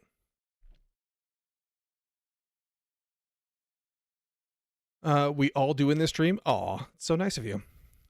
Need to remind you that kids visit this website. I mean, I'm sure there's something about this in the TMS. That's why I checked for horrible things, because it's the internet and sometimes there's some questionable pages on there exposing the GeoCities, right? It's good for them. Builds character. How are they going to talk? Launch a tin can at the other process and pull on your own can until the string is so tense you can relay sound on to the other tin can. Yeah, we want to build something a little bit more modern than the original MUDs, right? The string can protocol's played out.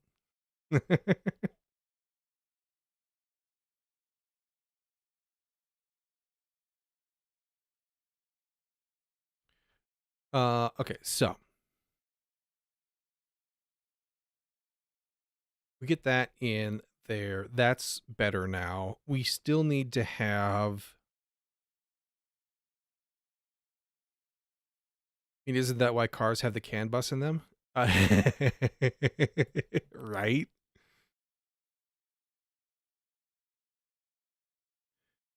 How do I want to do the feedback here?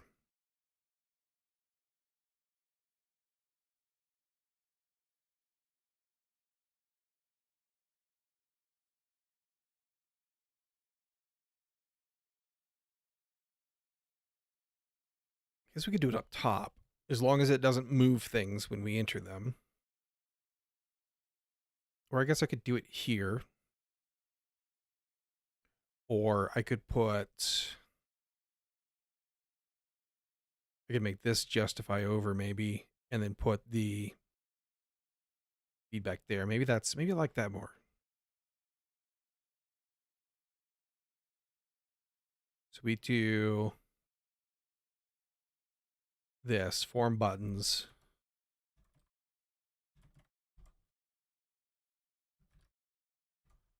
that. No. We would need to do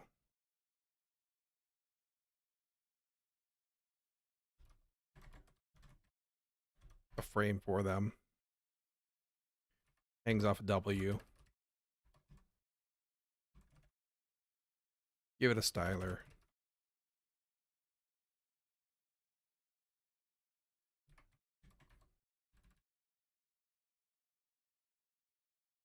Oops. This wouldn't be self. It'd be content.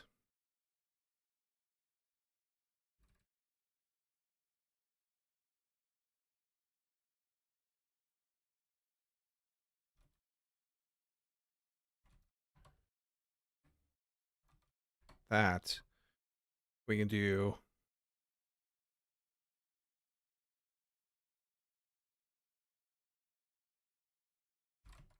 that maybe.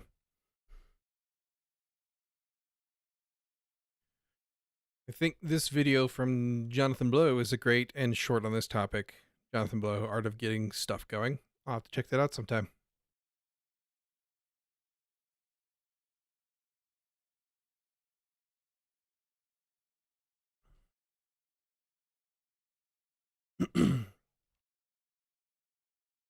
And then we can do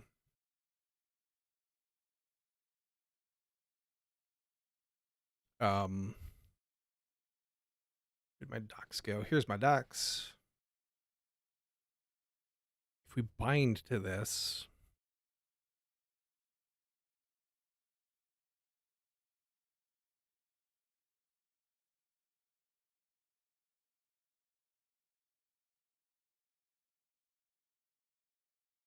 we do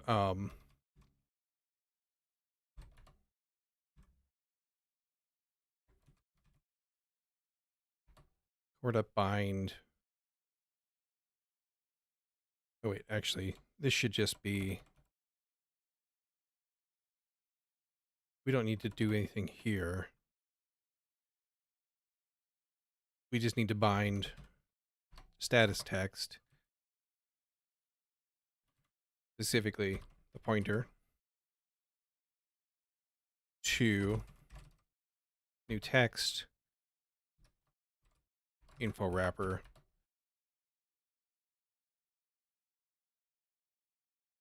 Or do we want to do that?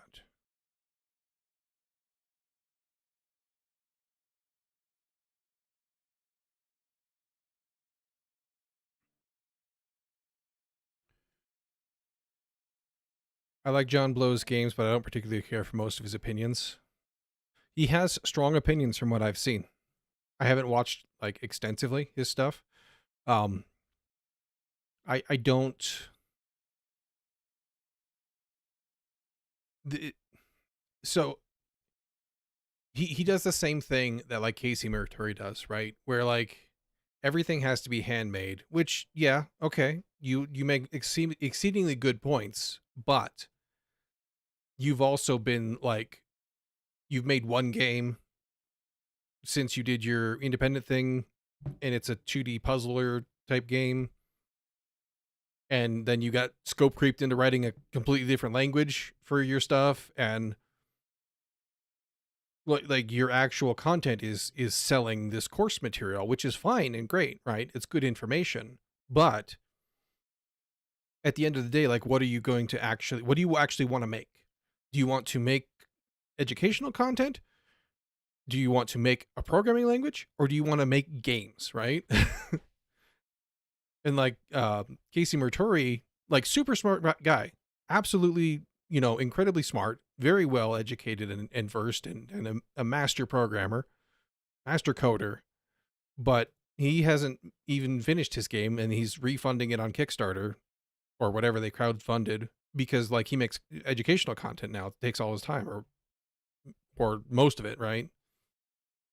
And that's kind of like the flip side of that. And so if you're at the point where you want to consume that educational content, like you probably want to build a game, but you don't have that massive amount of experience that they do, and you should probably be not writing your own engine and writing everything from scratch, right? Unless you want to build an engine. Like if you want to for learning, then yes, absolutely. And also, I just don't want to play 2D puzzle games or platformers.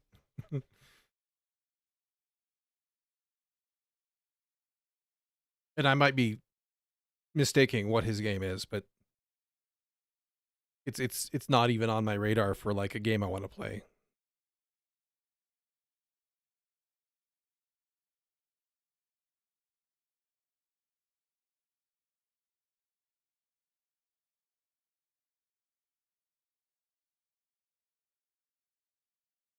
We bind to that, but if I want to,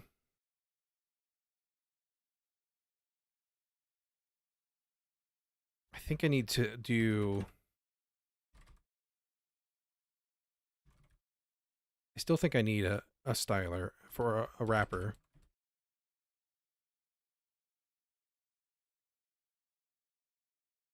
To put a styler on it.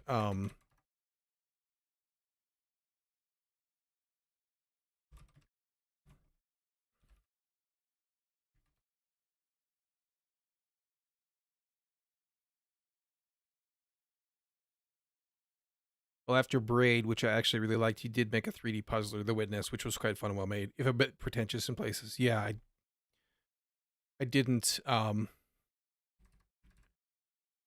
play either of those.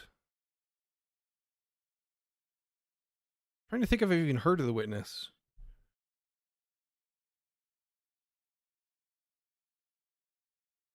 Maybe I haven't. But like, I mean, still like if you want to know engine stuff at that level, then absolutely. Like still, you know. But I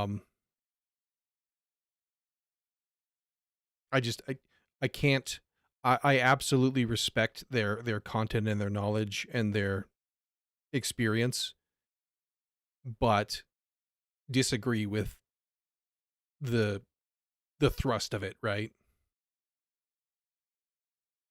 My biggest issue is, and I've only seen a few clips on YouTube, mostly made by people other than him from his live streams, was the attitude that the things I personally don't use are total garbage and only my preferred tools and platforms and libraries are even worth considering. Yeah. Plus a lot of opinion on things he doesn't really have experience with. Yeah, I don't watch a ton of his content. I think the best thing I've ever seen him say was somebody clipped him and somebody asked his opinion on a thing, and he's like, you know what? Why do you care? Make your own opinion. Don't just follow what everybody else says. And I was like, massive respect there.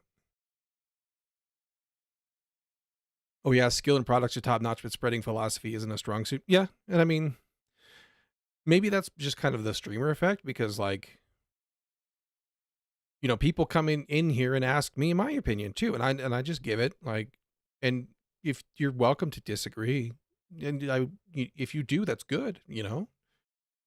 But like, I think it could be easy to fall into a trap of just opining a lot.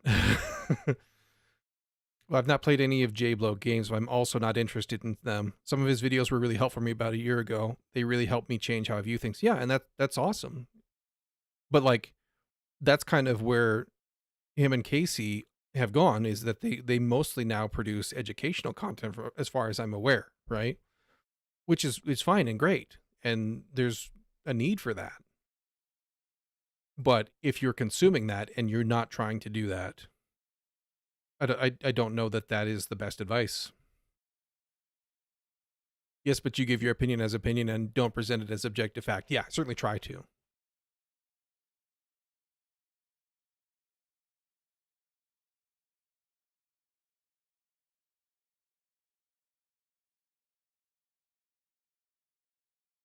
That's kind of been one of the most surprising things about streaming to me, is that people come in and ask me my opinion on a thing, or like they come in and they ask me like, hey, my code is this and it doesn't work. And I'm like, well, I guess we can look at it, but it's weird to me that you came to a streamer to ask that and not like, Google. But I mean, I'm happy to look and poke and prod, It's wild, kind of the way other people view certain content like streaming. I don't know, I'm always right.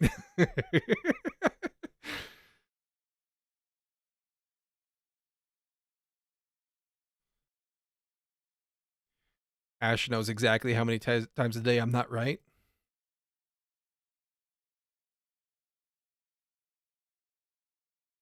Okay, well, how many times, Ash? How many times a day? Is it easier to say how many times a day Ivu is right? Hey, my code doesn't work. Could any of y'all go to work for me tomorrow? I mean, sure. As long as I get your paycheck. They might ask some questions about why you've suddenly grown a beard, but 987 times per day. It's a long day. I demand a shrubbery.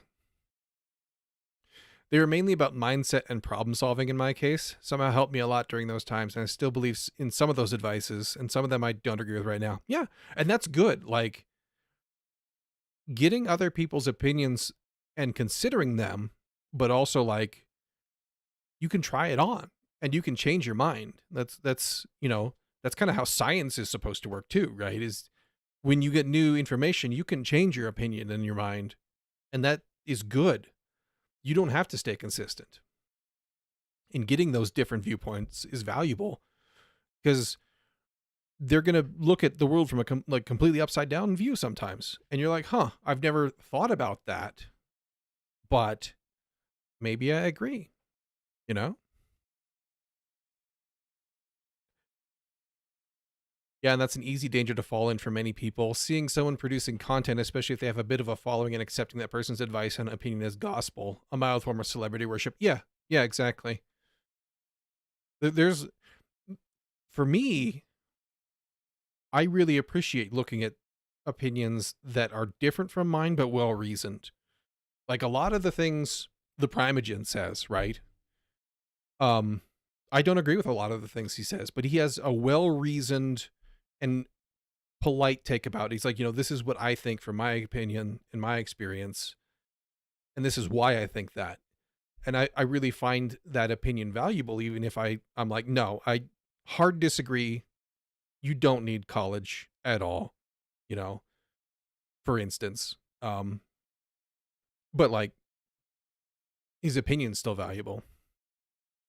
And he's goofy and has a blast, and that's fun to watch. Don't assume my bear length beard, but bear is also nice. I guess that's true. Yeah, you could be packing a beard.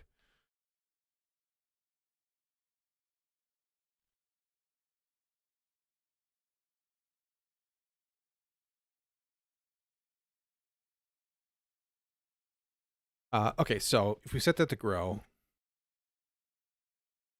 well reasoned like mine, Rust is objectively better than Go in every single circumstance because I said so. There you go. Well reasoned. Well, need versus I did have 3 to 4 courses over the 3 years that were genuinely useful to this day, and then there was everything else. Right. I never had any programming courses in college. They made the nursing students go through a C++ class, I think. None for us. They made us read textbooks that had such startling insights as Apple OS releases are named after big cats. There you go. I see what you did there. For example, one of the advices was like, your feelings are your feelings, and there's not much more to it, which I tried to look at the world like that, and it was a big fail. I mean, yeah, I think there's a lot to unpack in that statement, but like, there's different ways you could apply that. And I think that's one of those things where people are going to be wildly different. Like a lot of people I know are way more feelings driven than me, right? Um, but at the same time, we all have them. So like, There's a lot in that one. Probably spent an hour thinking about that. Apple OS releases are named after big cats. Since when? Well, you see, I'm old, and at the time they were.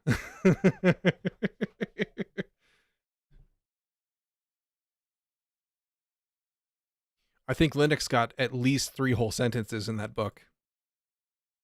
It was a very good textbook. Very happy I spent that money.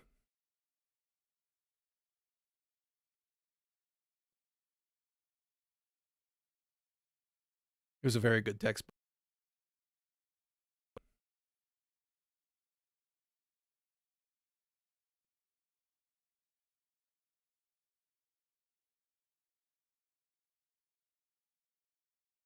It's 10.6 Mountain Dew. Ah. It was in a way to point that ignore how you feel, constantly get things done. I mean, there is something to that, right? One of the things that I tell people a lot when they're like, "Hey, I want to do this thing, but I'm not um I don't feel motivated." Oh, there's an internet blip.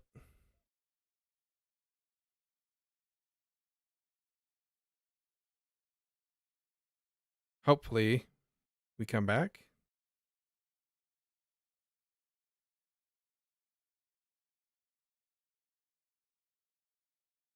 Think it's happy again. We dropped a couple frames there for a second.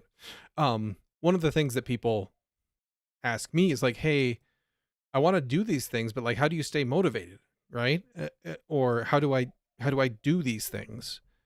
Um, and I say, you just have to set aside like an hour a day, and that's your promise to yourself that you're going to spend an hour doing that thing, right? And it doesn't matter if you don't feel motivated.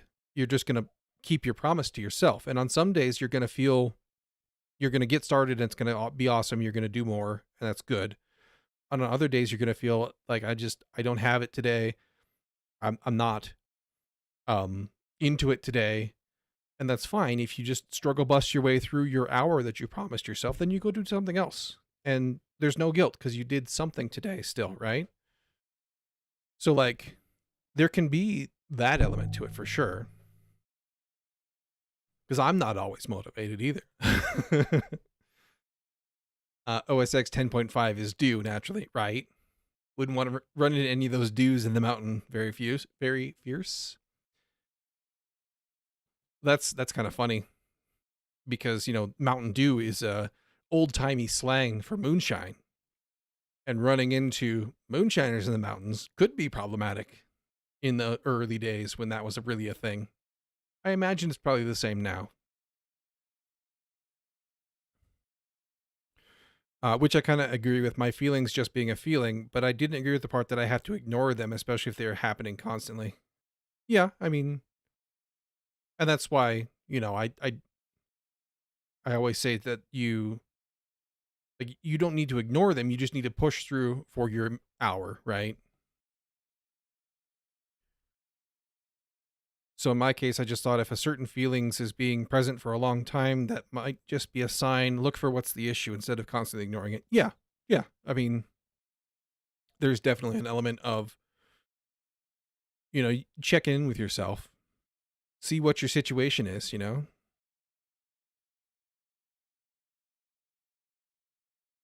That's one of the things that people often say. Um, they talk about don't get your fulfillment from work, like do it outside of work and just do whatever to pay the bill. But like, I struggle with that as a concept because you're going to spend 8 hours a day at work. And if you're miserable for that 8 hours, I don't see how that could not affect you. And I don't like, sometimes you got to do what you got to do, but I don't think that staying in a job that makes you miserable is necessarily good advice either, right?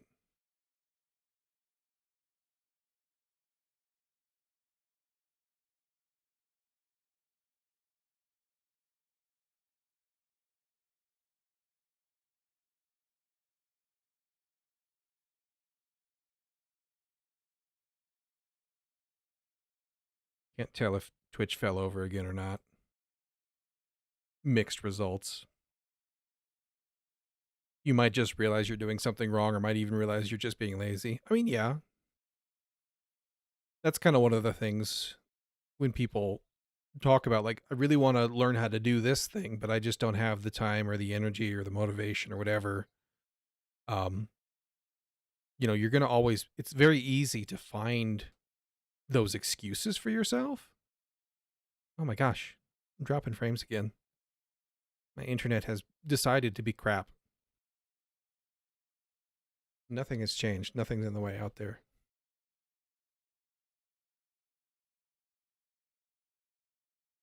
But like when you're, and that's why I say to just promise yourself an hour and keep that promise to yourself, right? Because there's always a good reason why it's not a good time or why you're too tired today.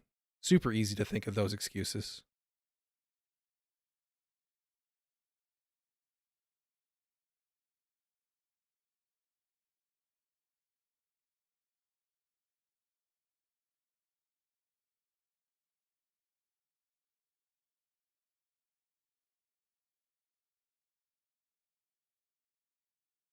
And personally, I'm big on being honest with myself, right? Like you get good at listening to yourself and the excuses you can come up with, and then you can just say, oh well, yeah, that's true, I guess. Or you could say, nah, I'm lying to myself and I'm not going to believe myself today.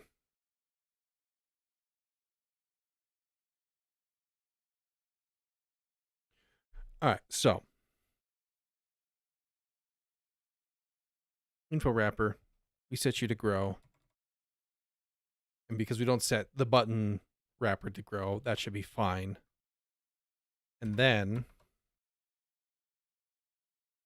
status text. And this was just a sentence cut from a long stream, and we can interpret in so many ways. Yes, even different from person to person. And the best we can do is just think about them, maybe try them. Yeah, absolutely. You can totally try on things and experiment and see what works. And if it doesn't work and doesn't serve you, then don't do it, Just be careful that you don't discard it and say that doesn't work for me just because it's hard, right?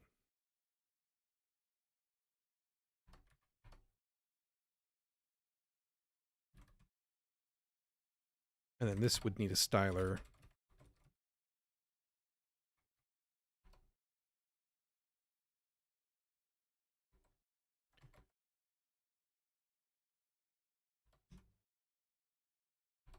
Do that.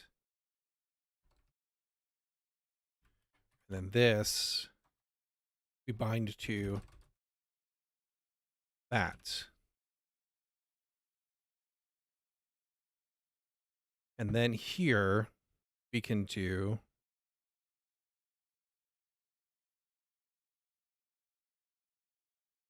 we set that buffer and we could say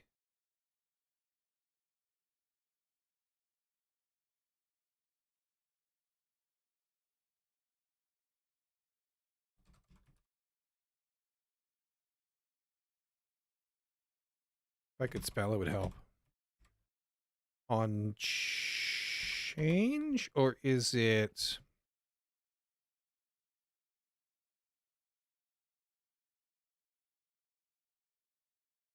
um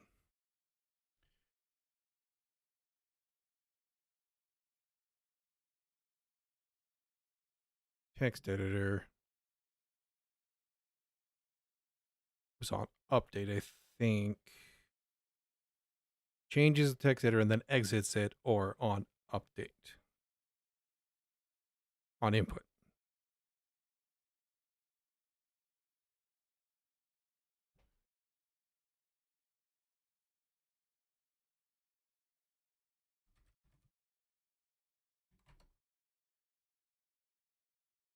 And then we can just say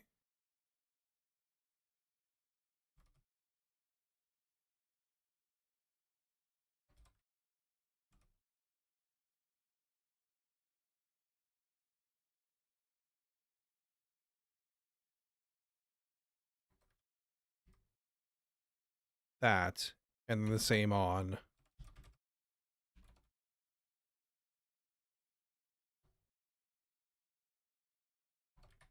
the verbose field.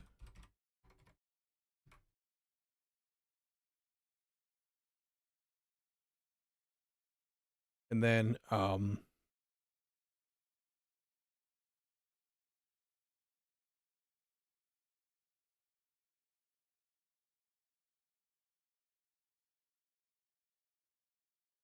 this is in the maker, so that's fine.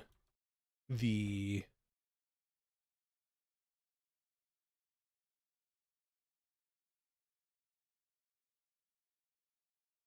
I think that can stay that way. And we just need to say, actually,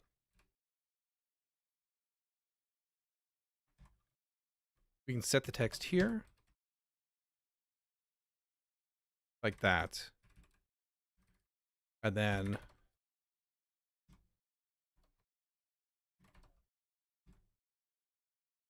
states false invisible.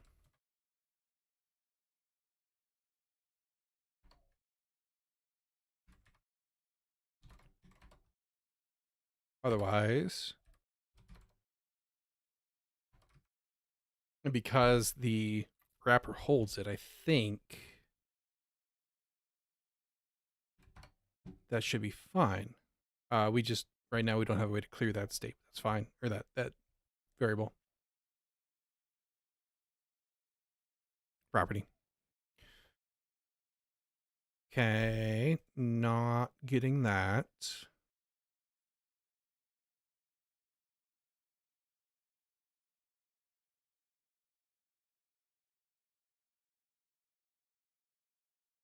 And that's because, let's do this.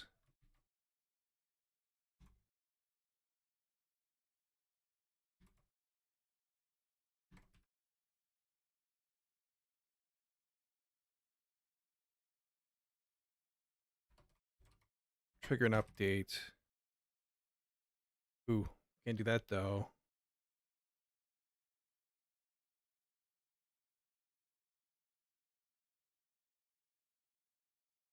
Or can we?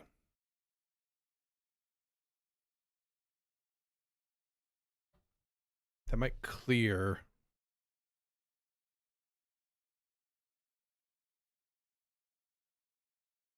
That might trigger a rebuild. Let's find out. Does nothing.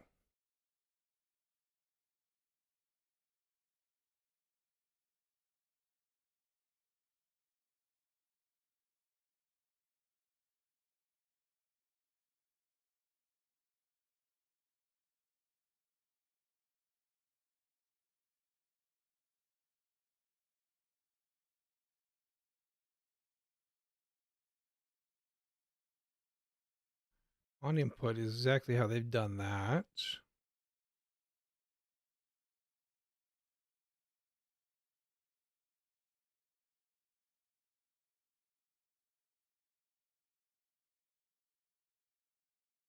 Yep. Down here, please. Yeah.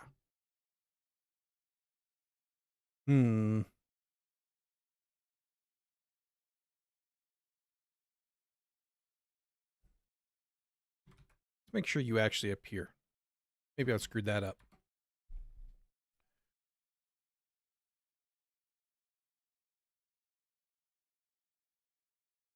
In summary, I think eating the meat and spitting the bone is the right mindset to have when meeting new people and hearing new advice. Having a line between completely ignoring or accepting things. Yeah, that sounds good. That sounds reasonable and sane to me. Oh, yeah, imported didn't clean up for states.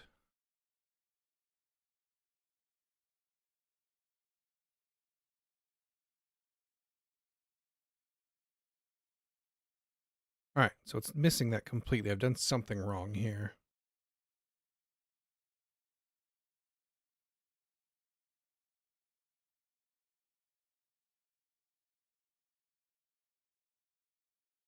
Frame rooms. Now template 0. Farm fields, farm buttons. Has a frame, has a text.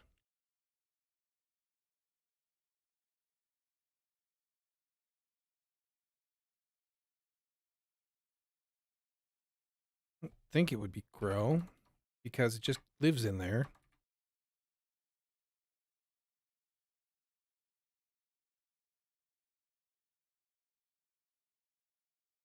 Doing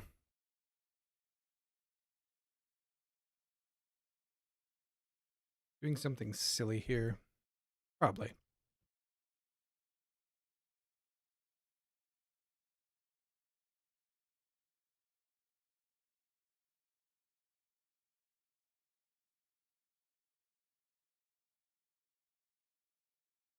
Oh, I am doing something silly here because we bound it.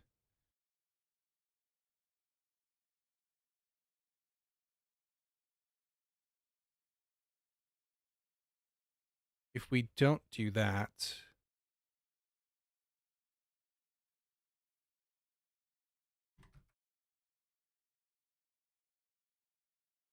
and for this, we probably don't actually need to bind it because if we just set it, because we know what the state is in this case, we don't need to worry about that just yet.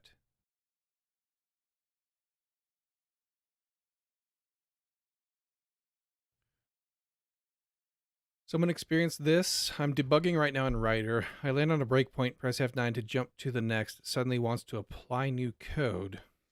If something has somehow changed, here we go.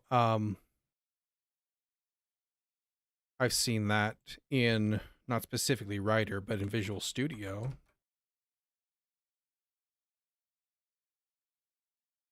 But I don't think I've seen it ever without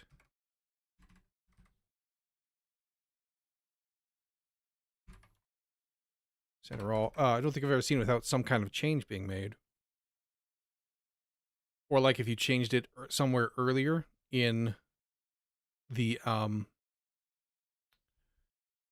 debug session that is making a knock-on change that's going to be impacted.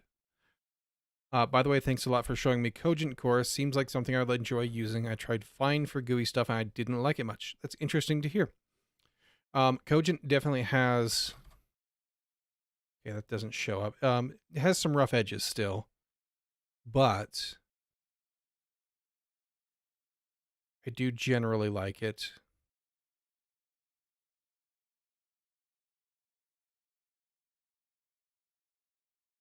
And I'm glad you found it interesting and got, you know, a new thing to check out. That's awesome. I don't need that at all anymore. Where did I put? Here we go.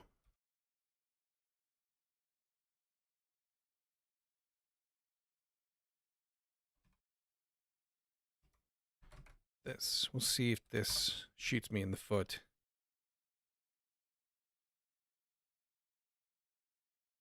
But yeah, Fine is a thing I thought about trying out myself, and I've contemplated switching. Okay, there we go. Perfect. I've contemplated switching a couple times, just running into very frustrating undocumented behaviors or things like right now that this is not like this custom widget stuff is all undocumented. But you know, the grass is always greener, right? So I've avoided it thus far, but it's something that I have thought about pretty heavily after a frustrating afternoon. Okay, so there's that. And then we need to, when we do a save,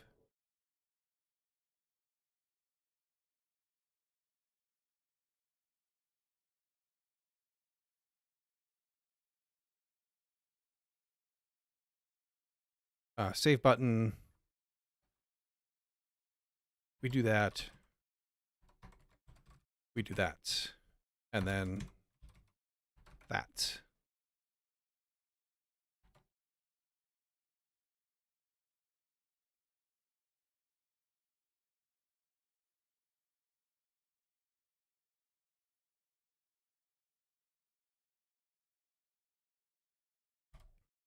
Perfect. It was kind of crazy to me that I couldn't change the color of a button without changing the main theme of the app in Find. Maybe this is a big skill issue, but I didn't find any docs related to what I want. I mean, it could be either. I haven't done Find yet. I would need to do a reasonably complicated project in it in order to really evaluate it, so I've been avoiding it. But yeah, that does sound frustrating. Okay. We've got that. It's not centered though.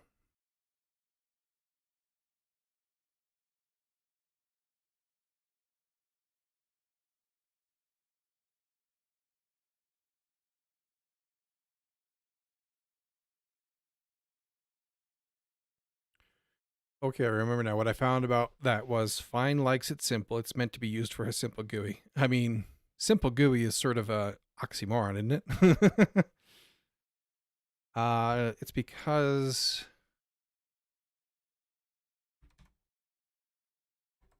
bet you it's because this. We need to grow on the X and allow it to do Y things. Otherwise, it won't know how to place itself. Maybe. Maybe I'm being silly.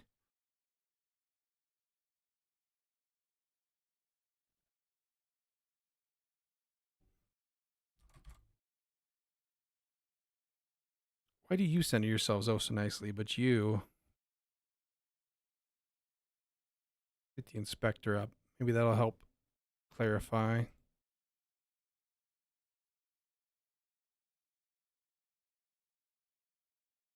Frame, rooms. 0.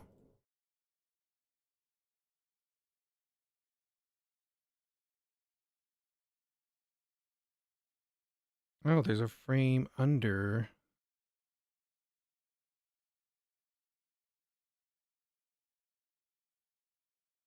Where did you come from?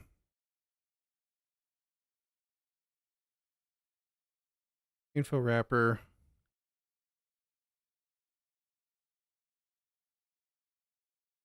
New button in W, new button in W. Form buttons, info wrapper.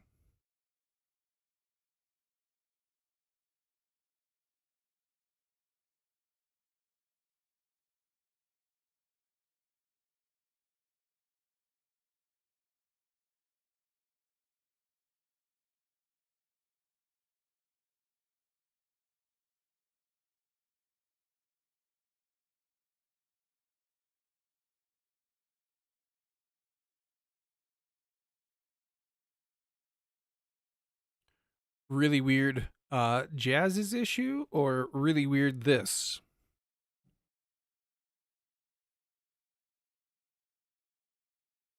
Just saw the message now. Ah, Jazz's issue.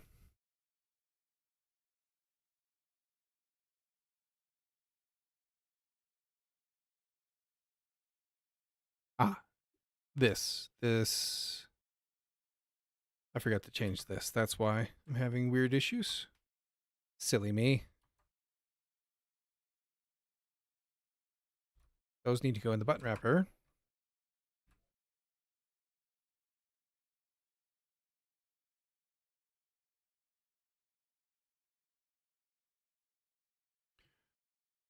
Thanks a lot for the stream. See you next time. Yeah, hey, thanks for hanging out and having a cool nerdy out chat. Always pleasurable. Get you next time.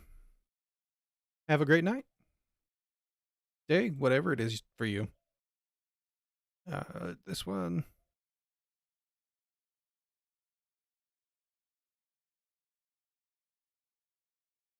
Rooms, tile template 0, room form fields, form buttons. You, okay, that's good. It's just that you don't center.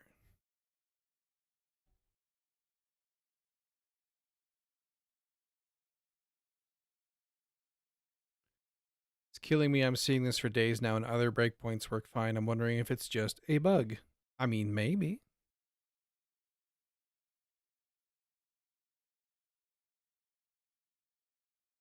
Is this entirely your code base, or is this game engine stuff?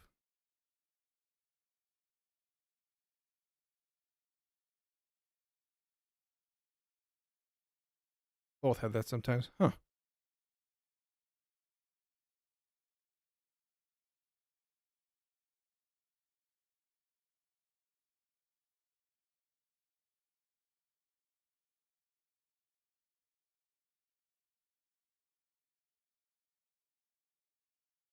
Options somewhere in Visual Studio about whether or not you want this functionality, edit code while debugging. Have you tried disabling that? Yeah, I've seen that option before.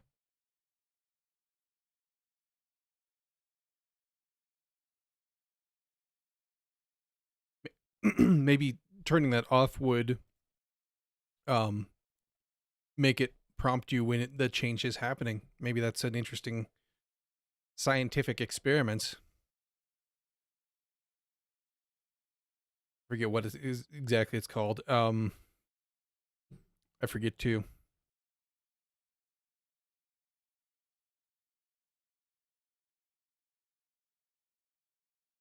And I don't actually know if it's in Rider.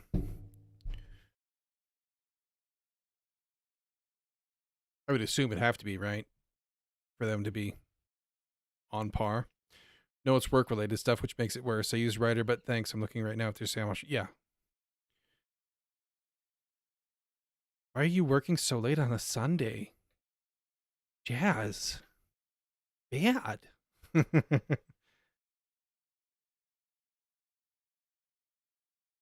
I didn't continue, something along those lines. Yeah, maybe. I don't think that sounds right, though. That sounds like the option name, or the one of the option values. But it had some other fancy name. It's probably called something different in Rider anyway, though. What was I doing? I was looking for this. We do that. Center all.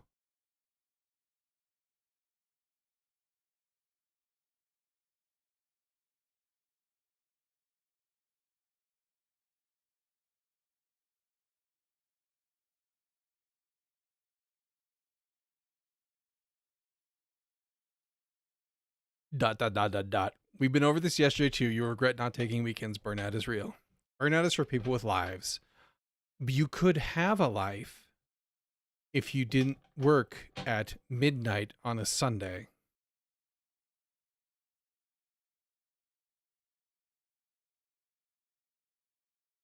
Thought the same, but I experienced it while working in game dev, which had always been my dream.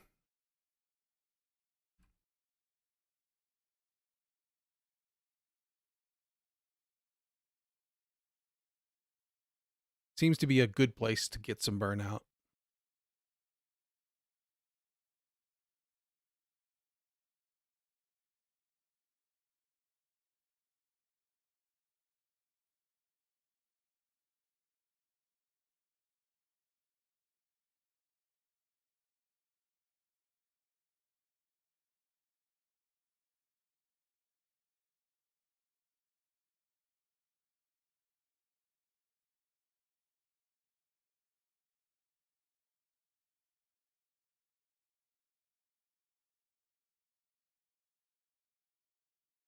Anyway, I expect you know what's best for you and consider this as optional advice. I mean, always, but also stop that.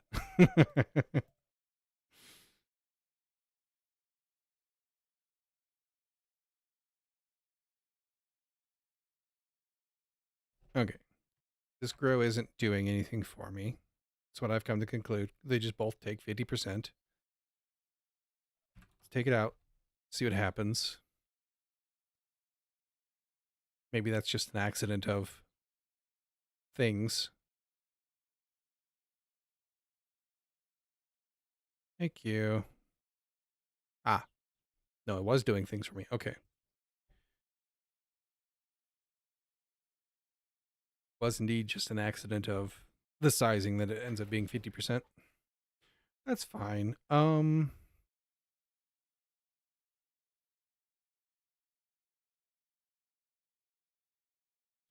Couple more years of working weekends and you'd burn out so hard I'll see the flames from Ireland, right?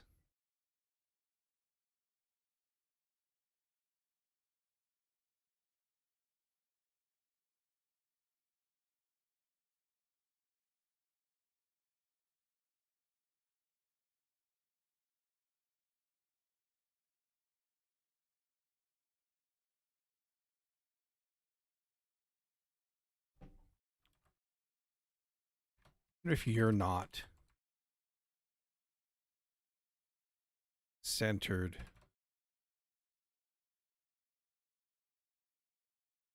Shouldn't matter, but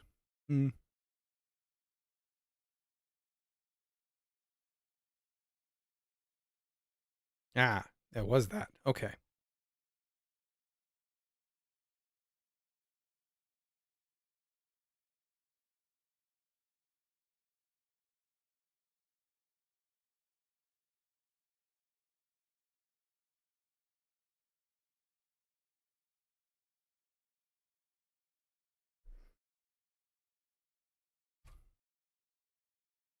Mom, is it you?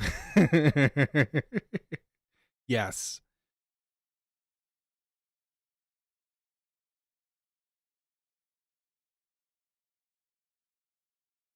Search your feelings. You know it to be true. I am your mother.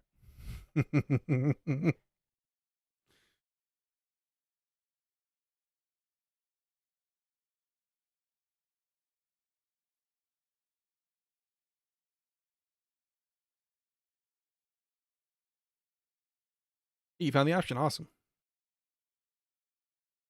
Okay, so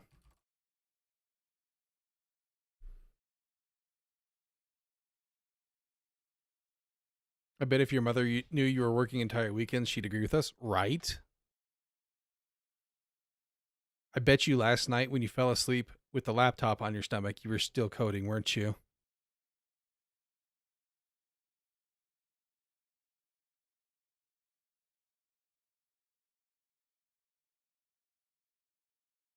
Um,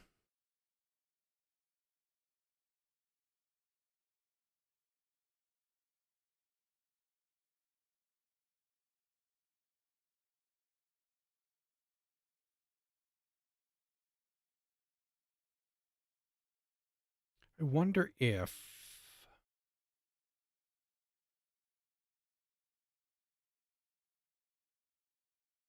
I know you're right, but I want to do something and have no motivation right now for personal projects. It's just a phase. Stop it right now.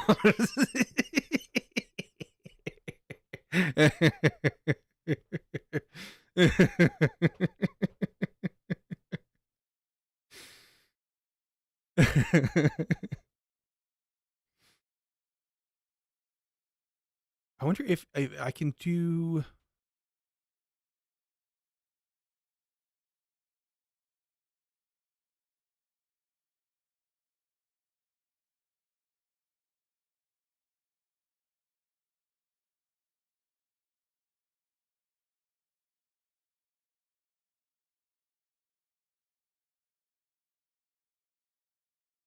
Let's do this. If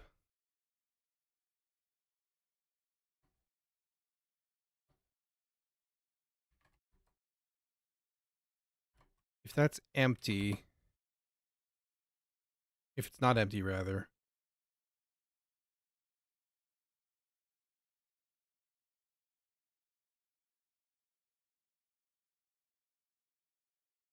or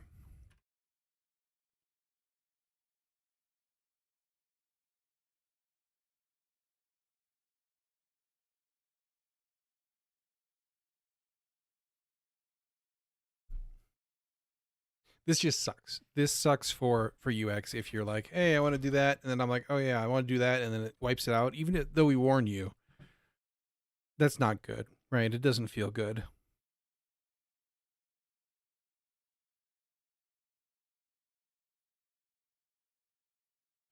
If we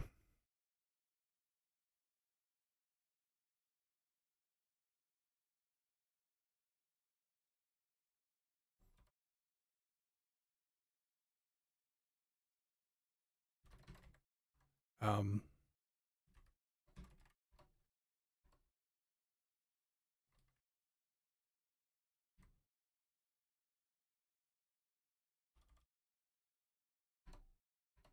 do this.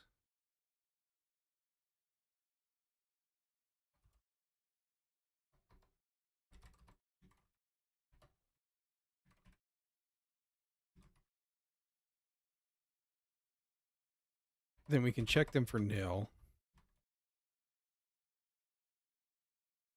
Oh, I called them the same thing. Whoops. That won't do. There we go.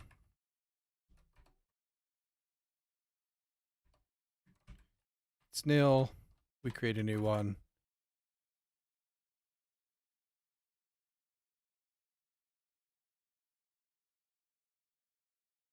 And then we can do tie these to those fields. Like that.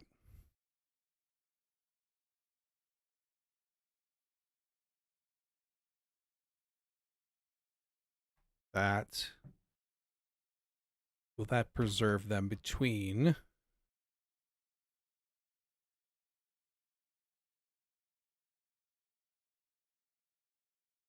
But also let us to... No, it won't. Okay. And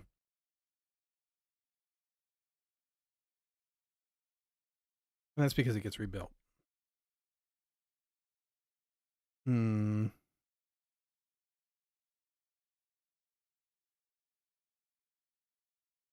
But now that we have that stored in there,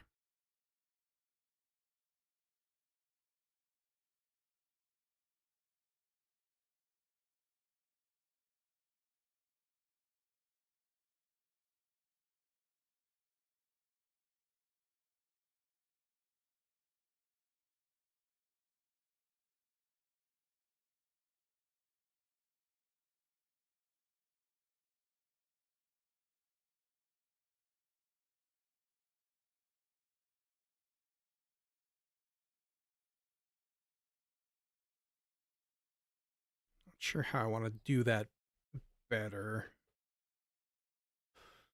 So we set the struct to the room.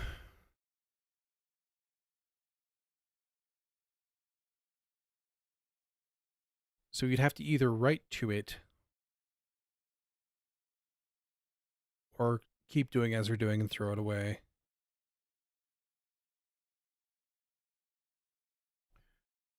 Maybe it's not worth the extra complexity. Maybe it's okay.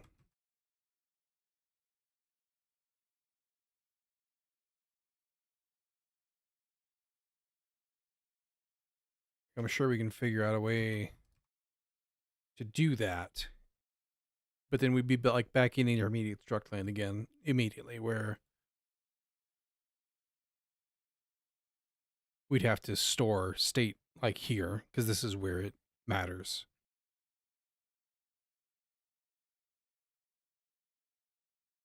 Because we delete them and recreate them. Or we would have to say,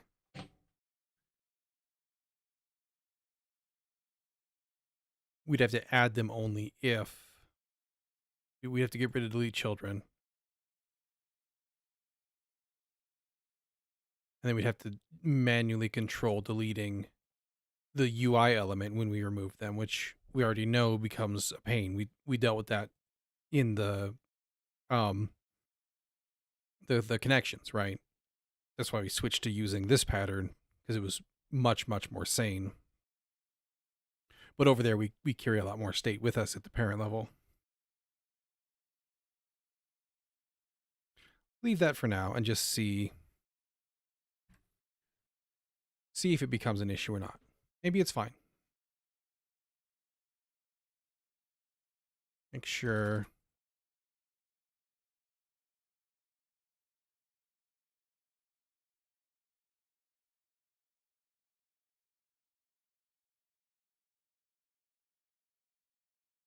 Hey, that's all right. Okay. Now that we've done all of that, let's do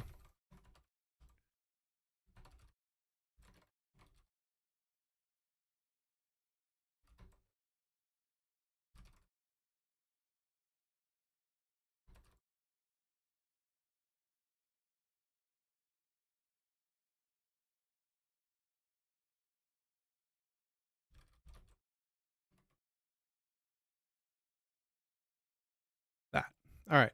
Now, what I'm going to do is take a quick break, use the restroom, and get a beverage. And then we'll start working on, I think, writing this to file and loading it from file. I'll be right back.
Bevaraz.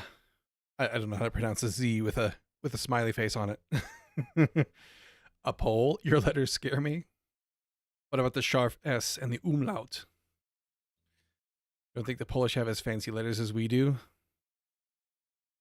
Also, LJ and NJ are one character each, in case you did not know. I did not know. Z is Z. So, beverage. Beverage. German one's okay. Or okay, but Eastern letters and sounds impossible to learn. That's not true. I don't know how to pronounce any of those, Ash. Gosh. I tell you guys, I'm American. We get like the ability to pronounce exotic names like Jim and Bill and Bob and nothing more.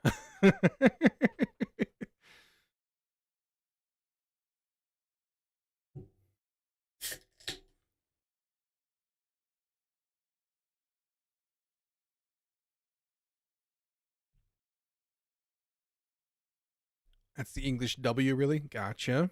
Okay.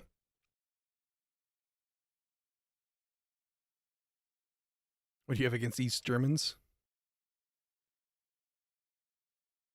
Do you have extra letters in East Germany? I thought German was all German nowadays.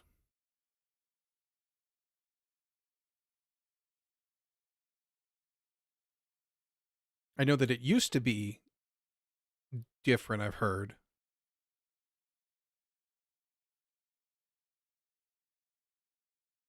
I refuse to recognize the crossbar, the hockey stick L as a fancy letter.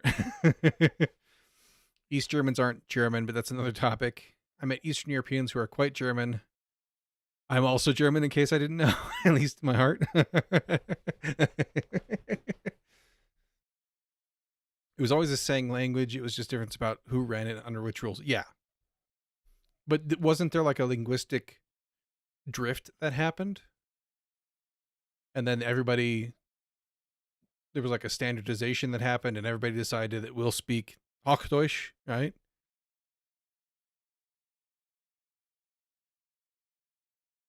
Fighting words.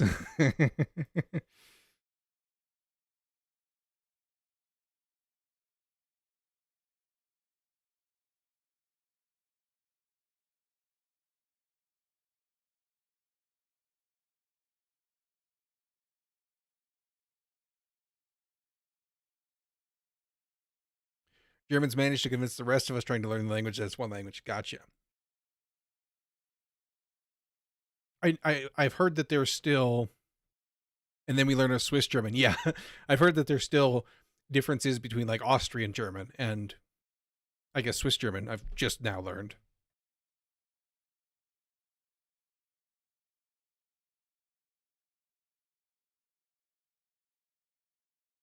All right, how do we want to write this to file?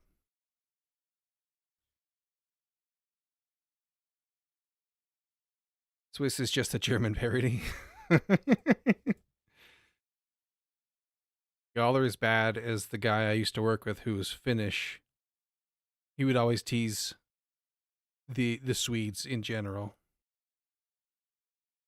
He was a big metalhead too, and so we'd be talking about good metal bands um like Sabaton, and he'd be like, "Yeah, they're okay for Swedes."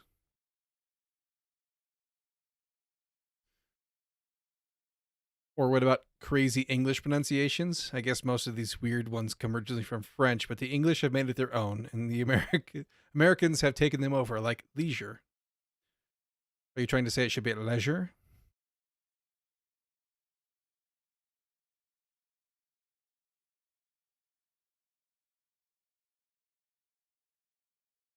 Best Sabaton song, Pasadena, 1994, was done by Italians. I mean, like the subject matter. Squirrel. I can't pronounce it even if my life depended on it. It should be legume.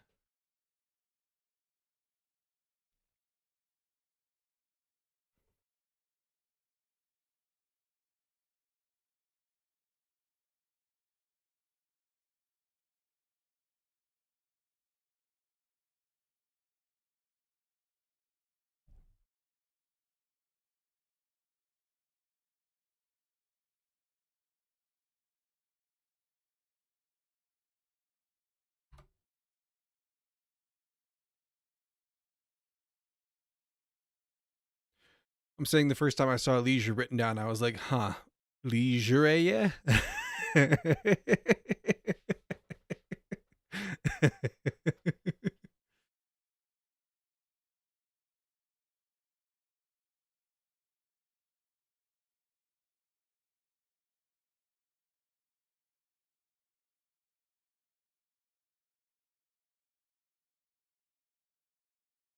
Now I'm deeply curious as to what Jazz would try to pronounce squirrel as now. It sounds really funny. I bet. If I feel bad again, I'll think about that.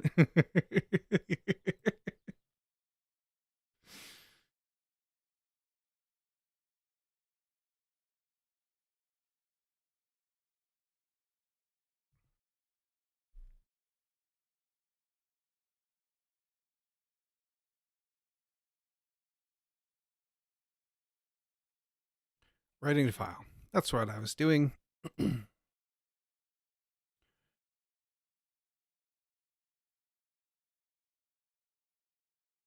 I have achieved something productive with my evening. Yay. It's something like Squeewell usually. Squeewell?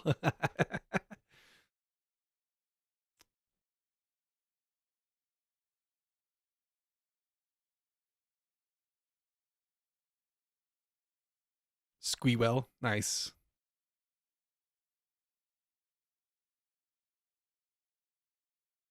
How do I want to do this from a UI perspective? I guess is kind of the first question too.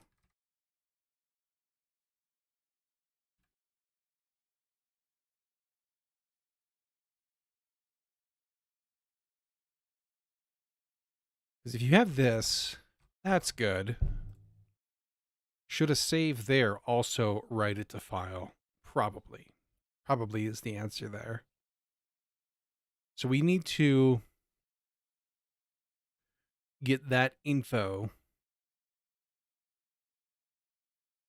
Squivel.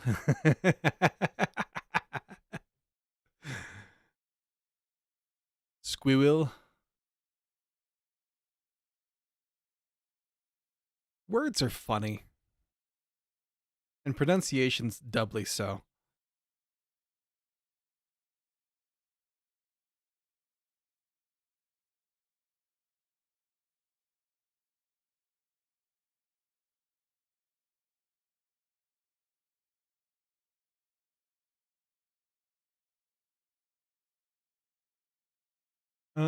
The problem with that is that save lives here, which is fine. That makes sense from here. But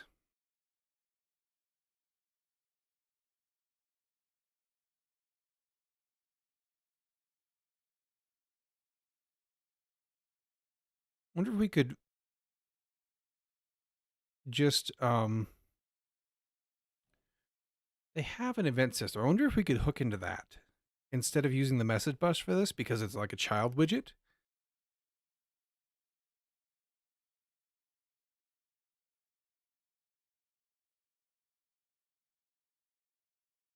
Event. Can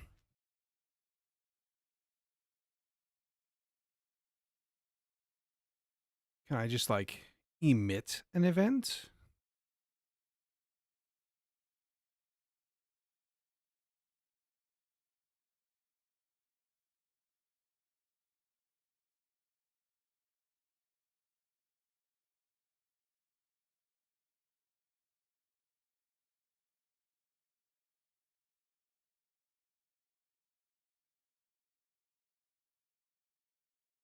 See events for an explanation of common event types.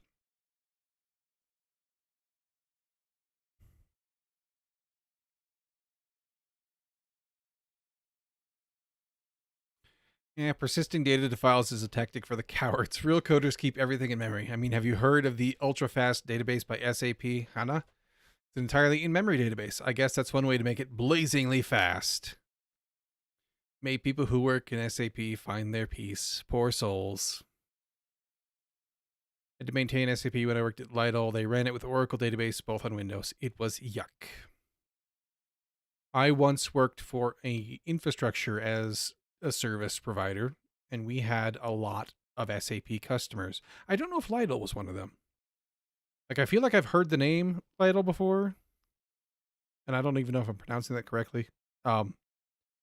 But pronounced little. Gotcha. Okay. I feel like I've heard of them before, but we had other customers that used lots of SAP things or SAP. I've heard it both ways. And HANA is one of them that often generated tickets. I heard it's kind of a Frankenstein's monster. SAP, yeah.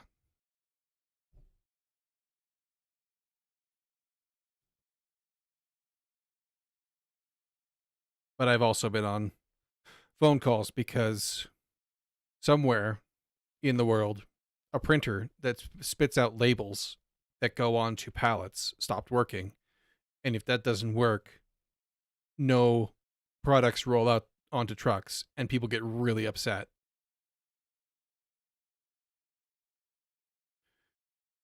Yeesh, their tills and store computers are updated through special code written in Lotus Notes.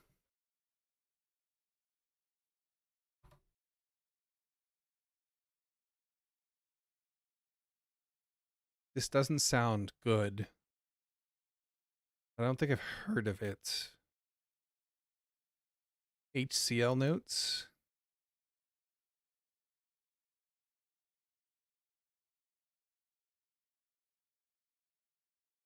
VMware. I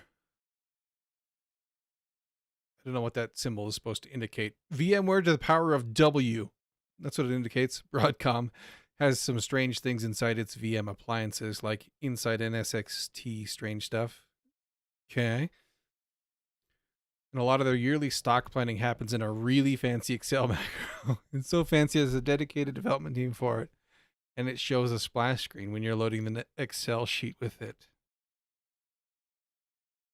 Lotus Notes still live. It's IBM's mail server and client, which has its own programming language and uses the underlying email protocols to transfer messages. All of this sounds awful. It was written in Java. They encode their price updates as these messages and transfer them over mail like Lotus Notes to stores, then unpackage them and send them to tills. And you were making fun of me for showing off NeoCities, and then you just like gotta injure me like this, wound me right in the soul. I think I read somewhere that like little is dropping SAP. It was too hard to use for their employees. SAP is too hard to use in general. If the tickets I had to handle are anything to go by.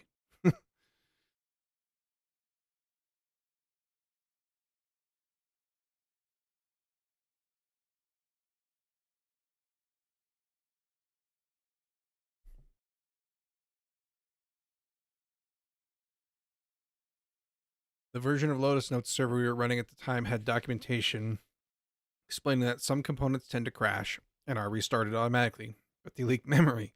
So IBM suggested restarting the service about once a week. I dealt with a lot of teams that when we had the SAP HANA issues, they would just reboot the server and then they would never fix whatever was causing it to run low on memory or whatever it was doing because they ran them in clusters. So they're just like, we rebooted it, the alert's cleared. And I'm like, okay, but tomorrow at 3:45, we're going to have the issue again because we've had it every other day since it started at 3:45. So like, why don't we just fix it? SAP became the most valuable European company recently. Must be off of the ease of use. I mean, stock markets and valuations make me rage.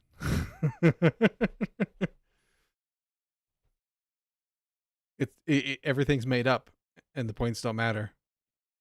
And also the money is fake and like tied to nothing.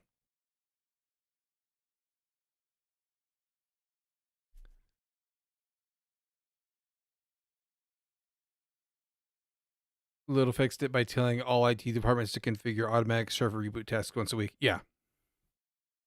Yeah, if that's the most valuable product, right?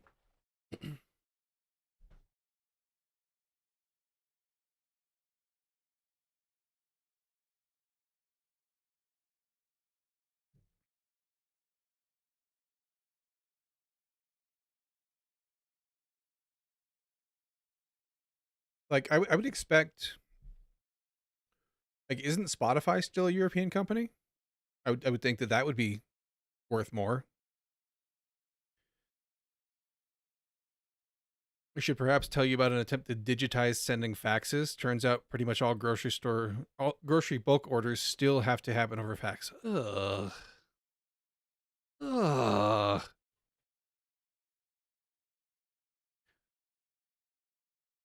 Let's make management in these companies perform whose line is it anyway weekly for their employees and customers.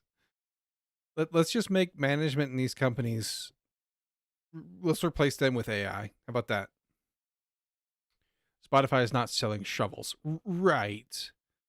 But like it's a tech company and you know, they probably don't make very much money, but like that doesn't matter to value because everything's made up. The solution consisted of a Fritz box. Jazz can probably describe what it is, which was hacked to expose experimental fax sending firmware and a beta unmaintained open source library to interact with these fax functions. Yeah.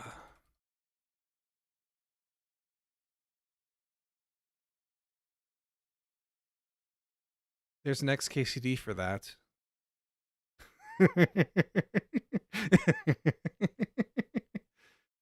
Oh, redundancy and high availability. Just buy 2 of these Fritz boxes, configure them identically, and if the first dies, just swap them.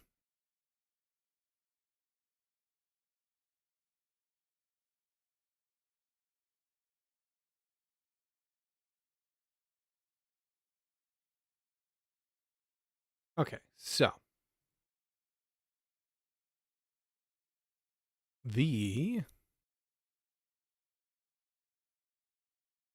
events. That's what I was looking for. Custom events.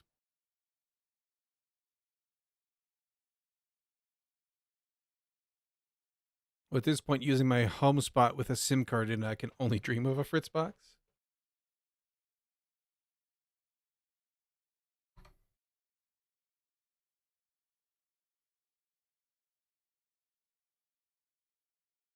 The thing sent the first page and a half of facts perfectly, but the second half page was empty. HQ decided our phone line was bad, so we had to get a new separate phone line, including new cable later. Ooh.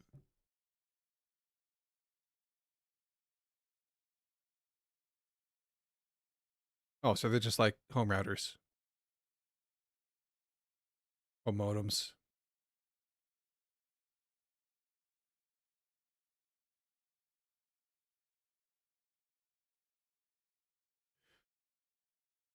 Your family in Iran has better and more stable internet connection than I have. This is no joke.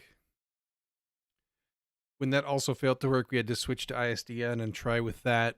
When that also failed, and littles from other countries also reported similar failures, they put the project on hold and started looking for a real fax appliance. The amount of time, effort, and money that big companies will spend trying to avoid spending a small amount of time, effort, or money always surprises me. Like, you'd think they would learn. Yes, it's a home router that in a certain version had experimental fax firmware, which was never used because it was buggy. Oh, even better. So, like, it was never used, and it's also only one version that they probably don't make anymore. So that means that they had to have, like, pallets of these things sitting in warehouses someplace, and that they bought used, probably.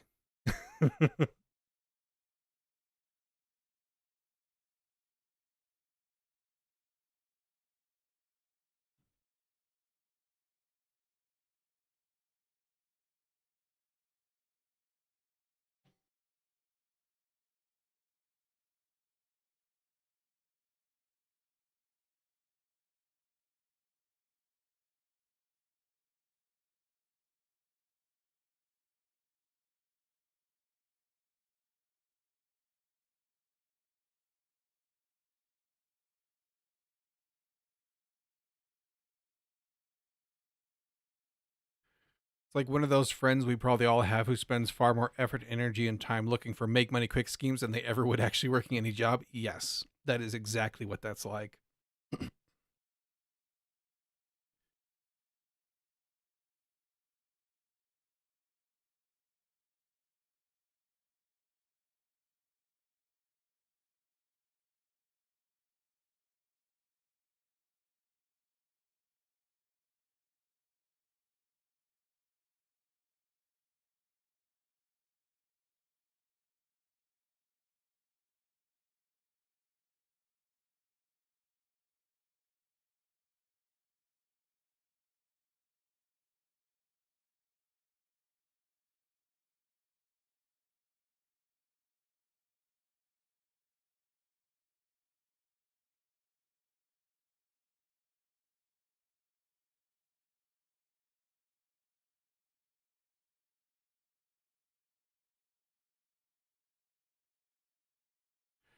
Back in the early 2000s, the usual path was something like stocks, sports bets, SEO, affiliate marketing, then transition to crypto or finance exchange. Yes. I think that's still the route, isn't it? Except for maybe, I think maybe replace stocks with multi level marketing.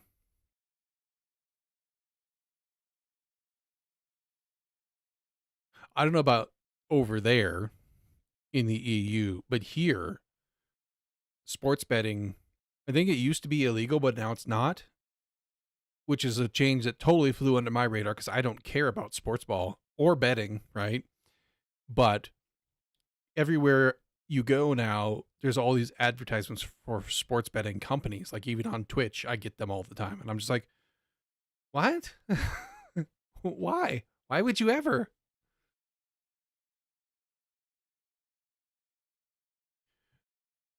I will very likely be switching my internet provider here in the middle of Dublin to previous apartment. Didn't have a choice, only when ISP covered it. When I moved, I took it with me because it was quickest and easiest, but I'm having a crap experience. Yeah.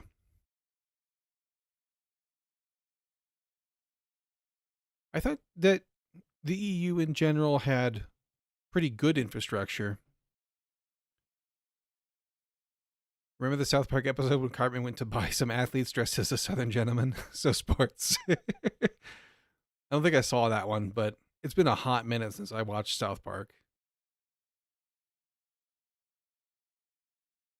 I think the last South Park I saw was the COVID special with all the chin diapers.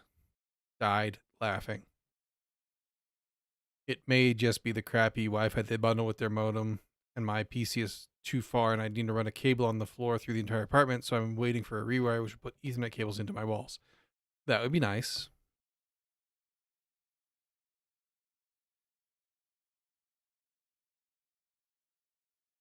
I used to have in my last apartment, I had, the modem was like 4 feet behind me, but I was in the far corner of the room. So instead of running a cable across the middle of the floor, I ran it all around the corner. And by crap experience, I mean that packets get lost, but only on IPv6 for about 20 minutes, usually about 3 to 4 times per week at a random time. Okay.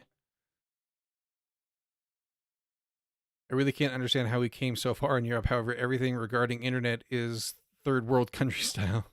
It's worse here in the US. I know for a fact that a lot of places in the US have a lot worse experience. Yeah, slower and crappier links and a lot more expensive. When I lived in Alaska, it was, I don't remember exactly, but it was more than $100 a month for DSL internet that was a couple hundred megs, I think, and had a bandwidth limit. They also have unlimited broadband, which is actually limited and will cap your speed after 10 gigs. Yeah, that's like every mobile provider over here has a cap on their unlimited plan where they throttle you down. Fancy IPv6, they won't give me IPv6 unless I give up on native IPv4. I mean, US also has deserts. Yes, we do.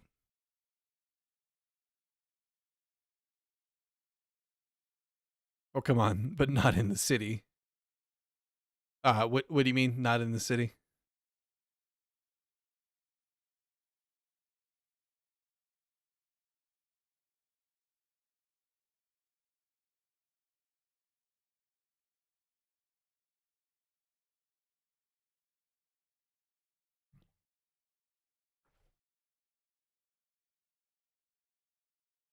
Main issue with US internet is that there are only like 3 big ISPs and they've carved the country up, so most people only have one choice. Yes. So the service can be as crappy and expensive as they like, and no one can do anything because now it's illegal to run new internet cables. I don't know if it's illegal. I think it's prohibitively expensive. In Alaska, which is the last time I really closely tracked this because it was so bad,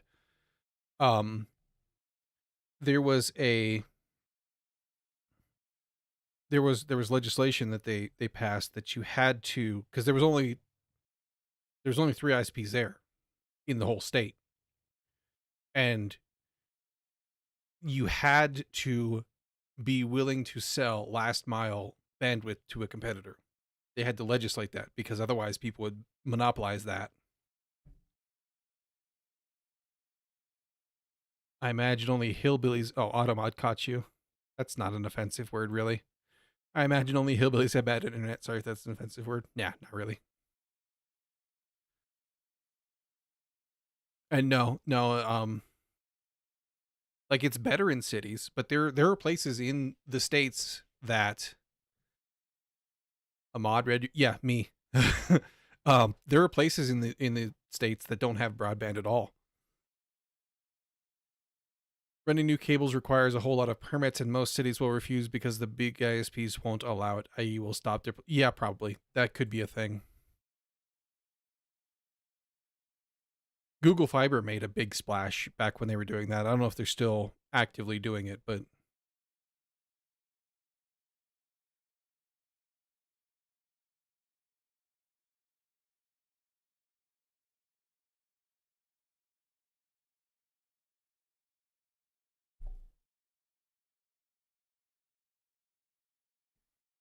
there are places where that's better.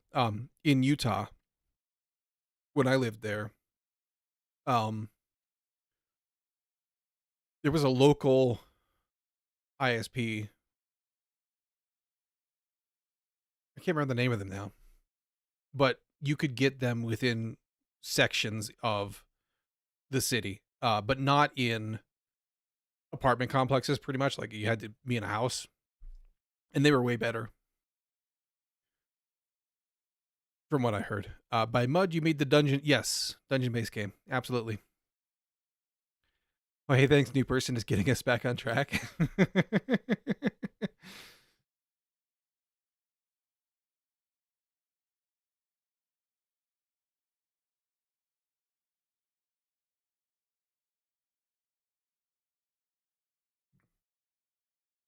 Cool. It was made by a lecturer of mine at my uni. Cool. Which one?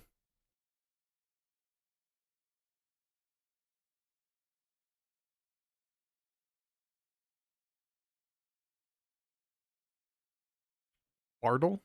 I don't think I've heard of that one.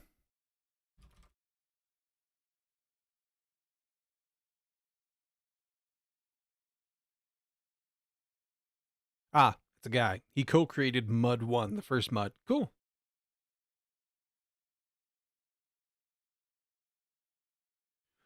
He teaches game designs and virtual worlds here. Just retired, actually. Oh, that's cool.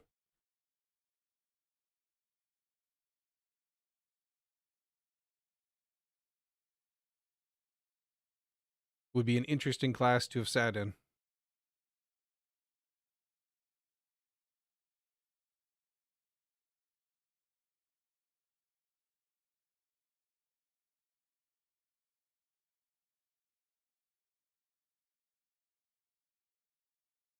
Yeah, it was nice. Awesome. That's one of the weird things about the computer space, right? Is that we still have a lot of those early folks that did some of the foundational work. Like they're still alive and still working in a lot of cases.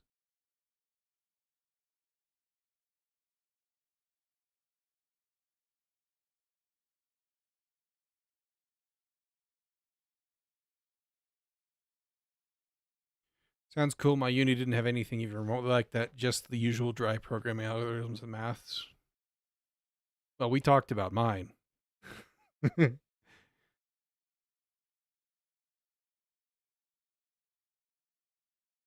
can't even remember what they had to say about Linux in that class, but it was a mandatory operating systems class, and then there was like literally a paragraph about Linux. That's all they did. I mean, to be fair, it's not like he's the standard of lecturers here. He goes above and beyond. I mean, yeah, but that's still cool. Like, the closest we had to anyone really, at that kind of a level would be we had a guy from Cisco who designed the Cisco networking courses, came to teach our Cisco networking security course. I got the impression he was not blown away with the general competence in the room. He was a cool guy though. Turns out you don't get a lot of really famous people in small town Alaska.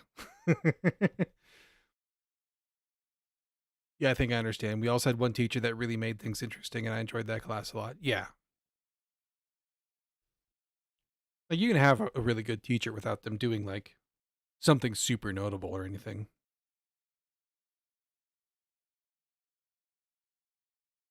I liked, I liked our adjuncts better. We had adjuncts that like actually had worked in the world that came into and taught tech classes, and they had much better classes than the ones that were taught by just purely academic people. How about Croatia? I don't know. I've never been to Croatia. And I don't think I'm going to go there and then go to university. I was really glad to be done with my 2 years that I did, to get out and just do things for real, finally.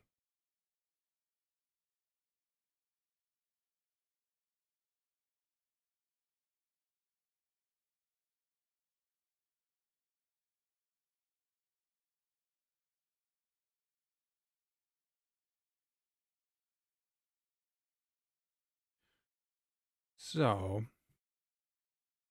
I mean, I meant we were very unlikely to get someone very famous to even to talk much as a class. I mean, there's a lot of really good developers that have come out of like little bitty countries. That would probably be more of something in like, I would expect more of an open source space, but like it could be anyone, right? Let's just see.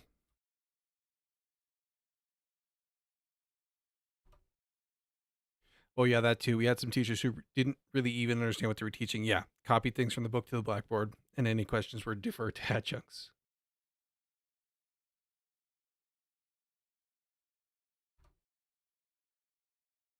On the other hand, a former colleague went to study in Amsterdam and ended up under Andrew Tannenbaum.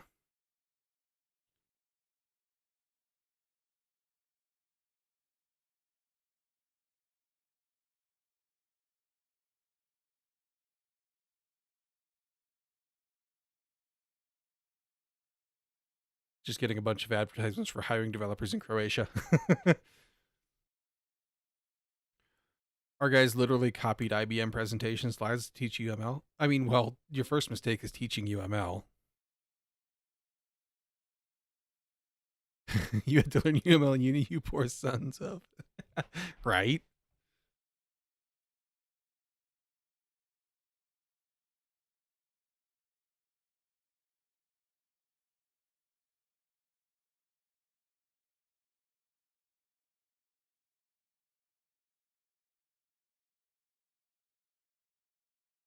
Have an entire module just for UML, basically. Yeah. Well, you don't have to tell me. Go tell them, or something. Save some lives.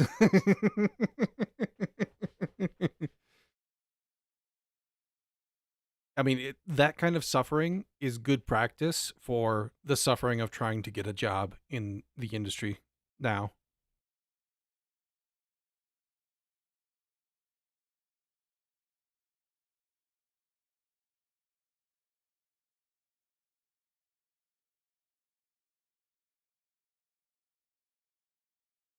So I'm not seeing. I want this to emit a signal to everybody, right? And that should pop up, or an event rather. Well, I should go to bed on that depressing thought. There are still young future developers being subjected to UML. Next, you'll tell me they teach SOAP and XML. I wouldn't be surprised. We just barely got our teacher to skip making us sit through frame relay when I was in school. In either case, been up at 6 again today, so I'll do it early tonight once more. Keep up the good work. We'll try. You have yourself a good night. Have a good Monday.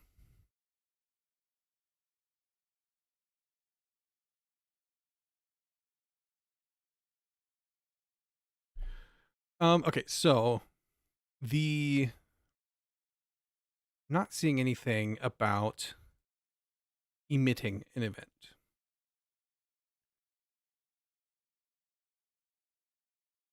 Lots of things about handling them. I fell asleep at 4:30 a.m., woke up at 7:30 a.m. Why would you do this? Why are you like this? I should probably call it a day too, but I'm not done with gRPC yet. I mean, are you ever truly done with gRPC. I'm noticing a pattern in your life. Yeah, I should also should get some sleep this time without a laptop on my stomach, right? It's not good to wake up with like laptop burns on your stomach.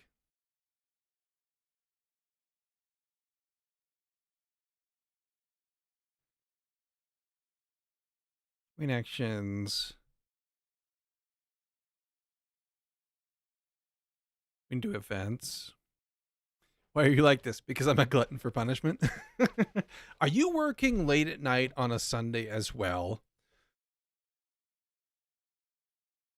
And bye bye. Yeah, but bye bye to you as well, Jess. Have a great Monday and a great night.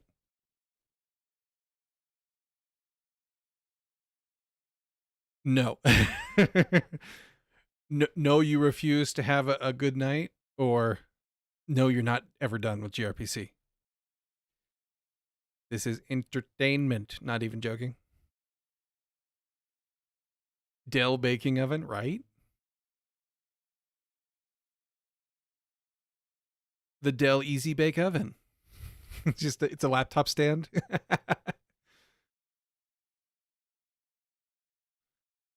At least Ivy Seek is working on a personal project, right? No, as in I'm not working on Sunday. Okay, good.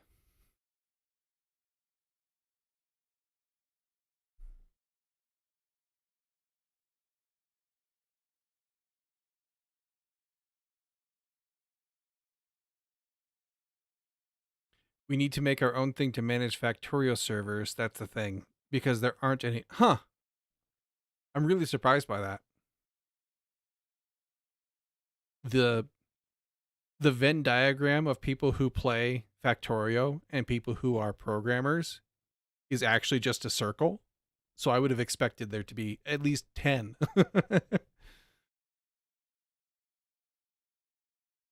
That's a joke. Okay. Gotcha. You dropped here. Here you go.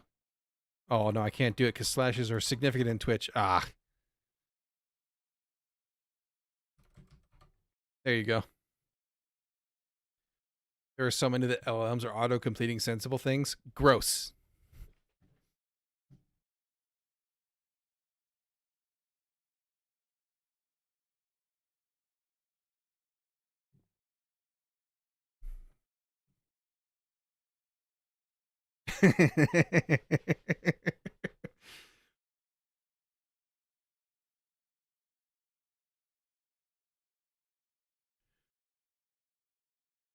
I don't want OS events though.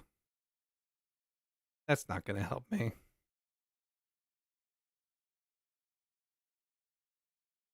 This just loop back. Yeah, this just loop back. Okay, so we're going to go take a look. This obviously emits an event when things are changed that we're handling.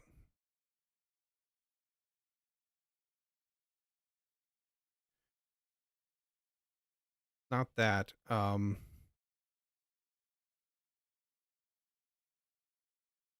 This.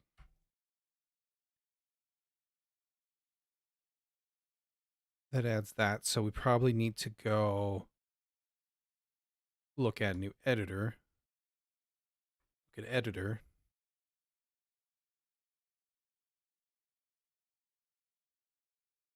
That's a big ass struct.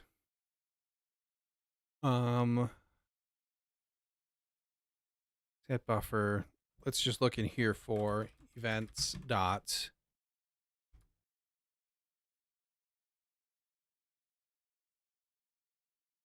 What is it? It is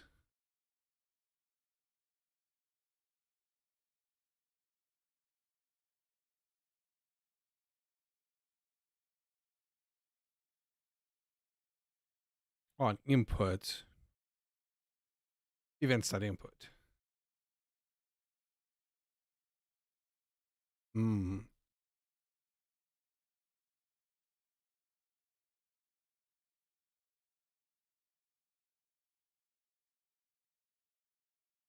So that's be coming from somewhere else.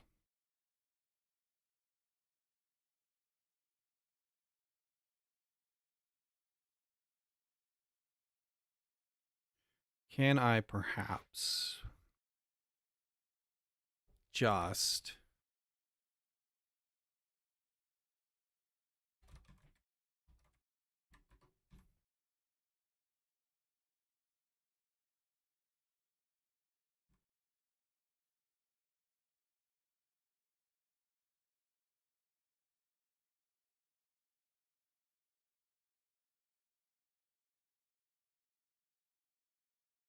you? Okay, here we go.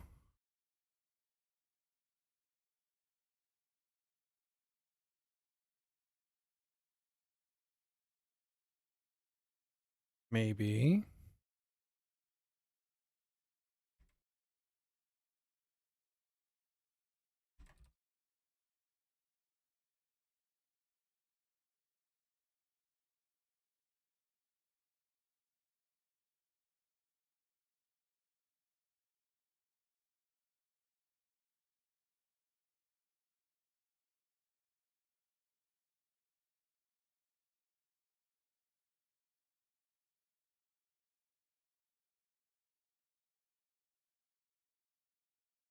But that wouldn't be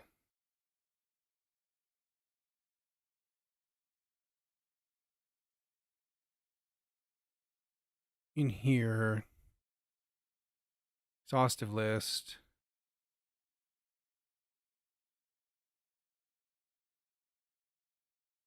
Change.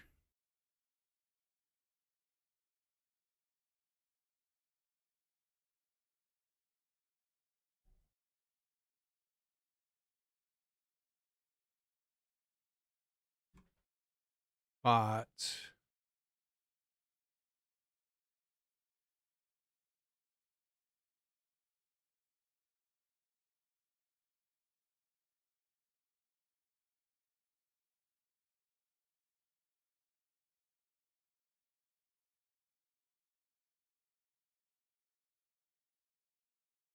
magnify types.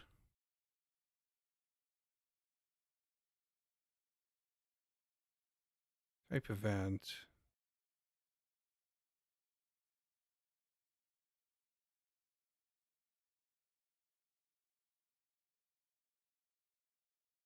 Look at the code here. Is there a way?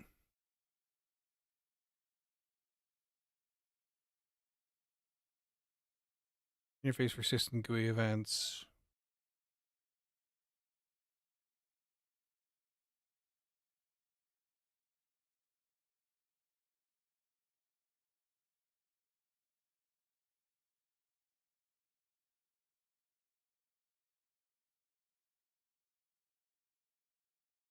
Window event.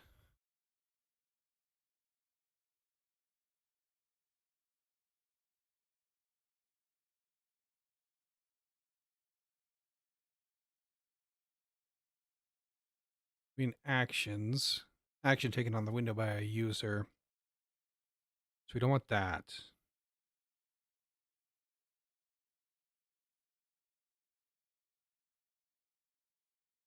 Don't want that.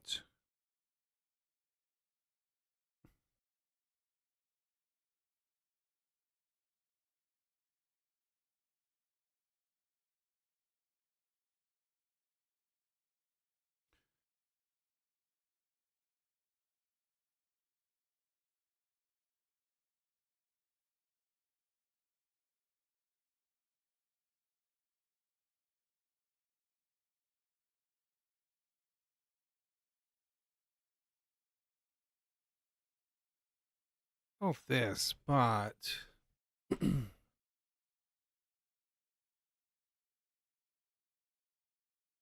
custom event. Here we go.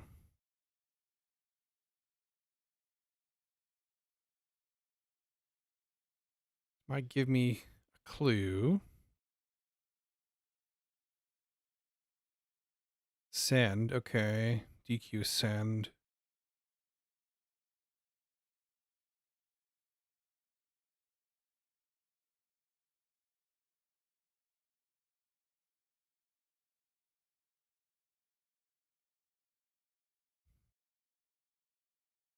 I don't want to make a custom, but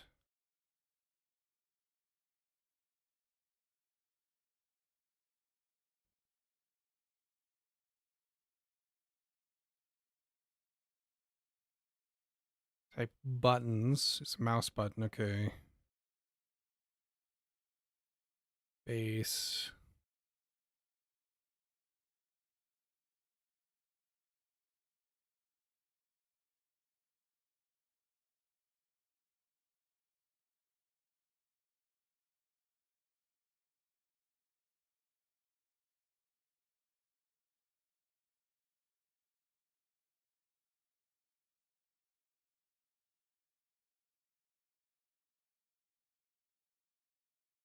Init.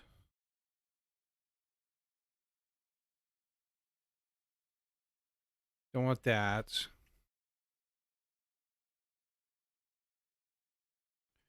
Can I do...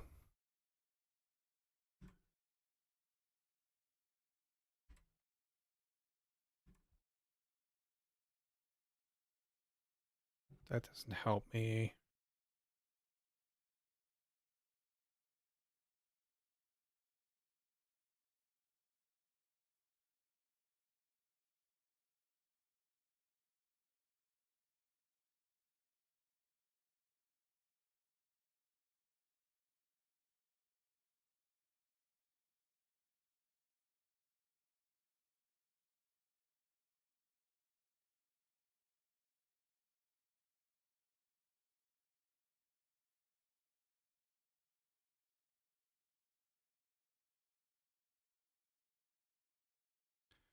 Flags.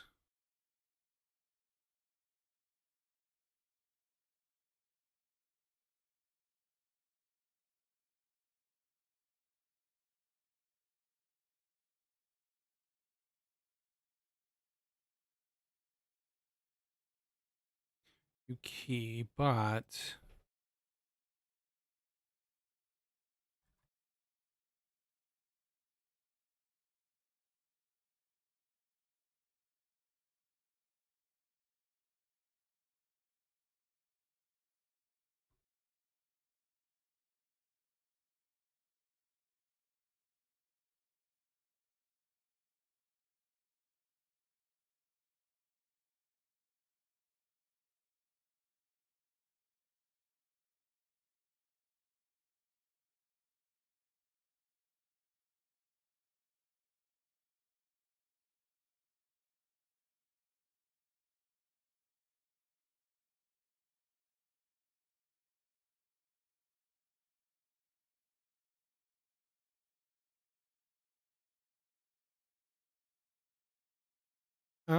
Okay.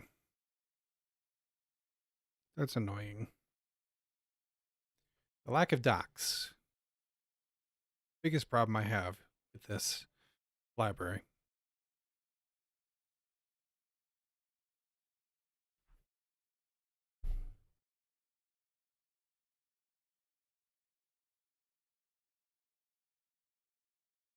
Lack of ducks? Yes. That's the second biggest problem.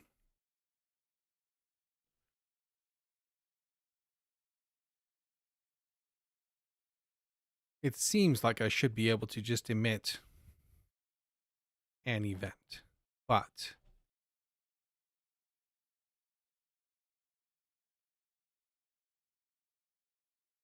I would need to find... I suffer from anatidaephobia. I assume that's a fear of ducks.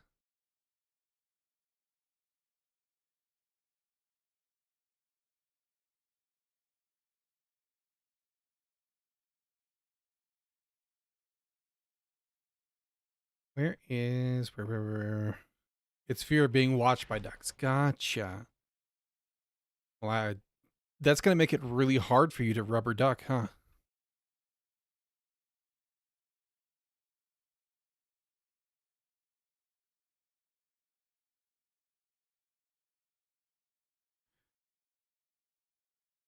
Should probably pay attention to what you're doing, but text is just a bit too small. See, it's huge. Rubber duck, right? See, the text is too big on my screen.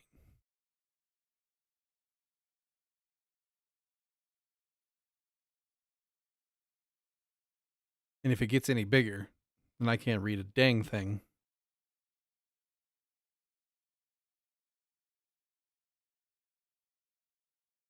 I guess I could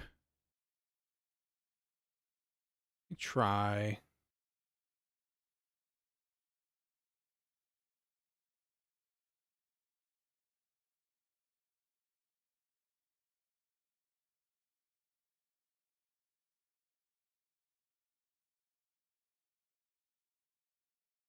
Actually, it's fine if I go full screen, but I lose all the fun of chat. Ah, there we go. Okay, you found it up. Good. Okay.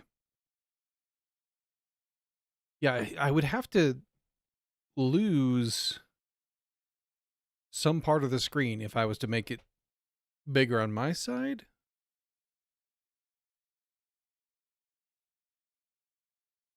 I don't know how to solve that problem just yet.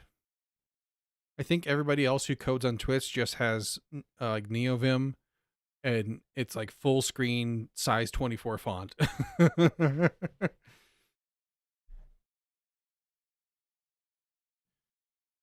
Let's see here. That was not being helpful. So I was thinking I would go back in new editor. Look at editor. Something that hangs off of buffer, I would imagine.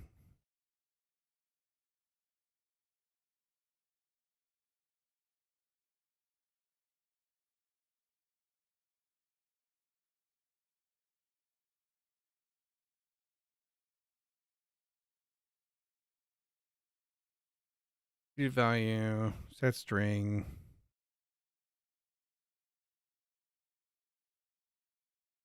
Actually, I should be looking for events. So what you're doing is trying to emit event. Yeah, I'm trying to, when we click save, emit a changed event from my custom widget, which I then can handle and trigger to do a file write, right? But the docs on how to trigger events are lacking.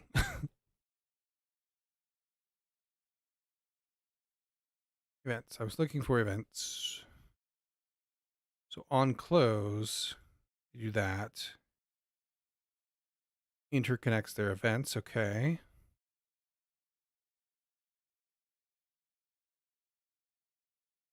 It is driven by a buffer which contains all the text, manages all the edits, sending update events out to the editors. I'll look around a bit, but I never saw this lib before. Yeah, that's because it's like small and not really something you should use in production, but you know, it's fun. So does this live maybe in buffer?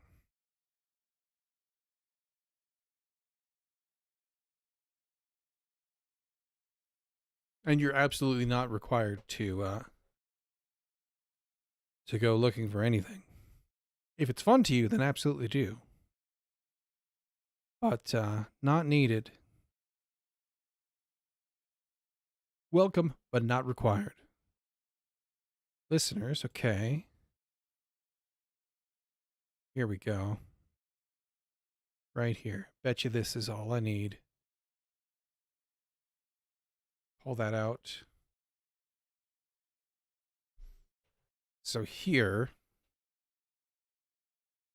it's the base. So in my save,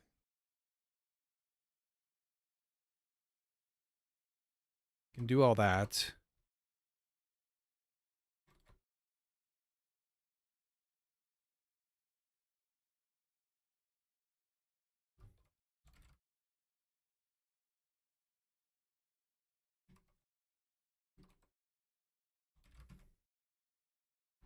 That. And then we call the init on it.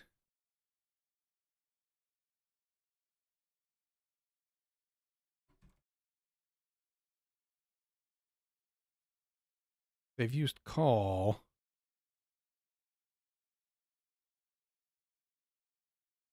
Not sure.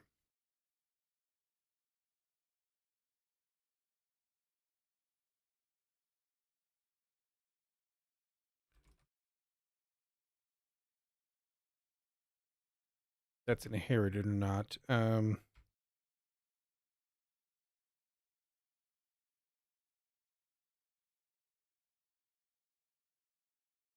I And usages. Iterate over listeners. Is that a slice or no? It's just a property of the buffer struct. So I just need to figure out where they're getting, because the subscribing to events is done by registering a handler, so it's framework magic, right? I just need to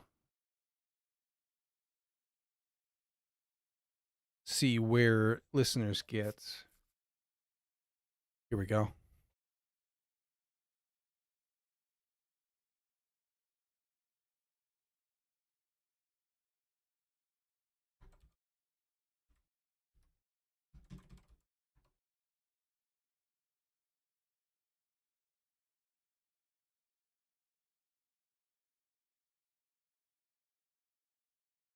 Listener, where did you go? Events.listeners. Yes, okay. You're not a pointer, you're just that. It would make sense to me that invoking.update notifies the listeners too. Invoking.update.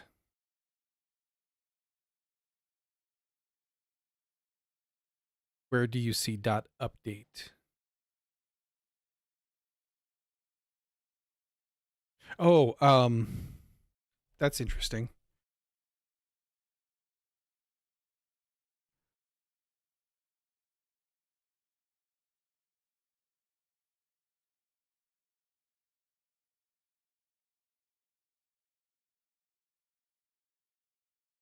I don't think it does though. You had another, yeah. I was thinking in events land, not in widget land.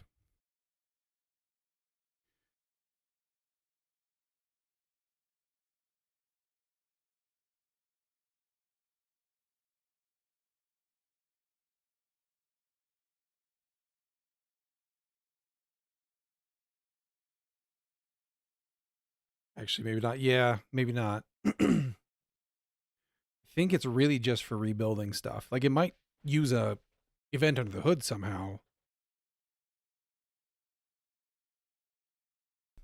but I'll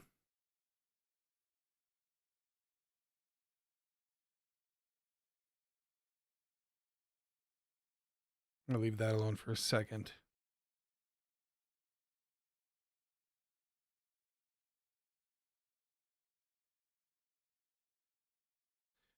I still remember the good few years when I got to write Cocoa and Cocoa Touch code. That stuff's UI got sorted out.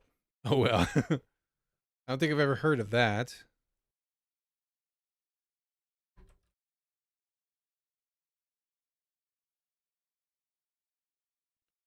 Ah, Apple stuff.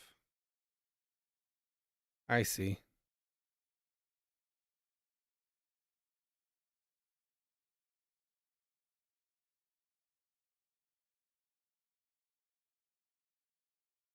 Let's see here. Listeners, yes, that's what I was doing.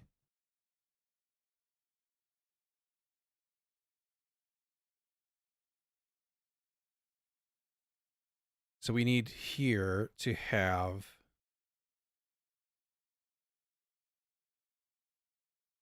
here it's exported. So we'll make it exported over there too. Why not?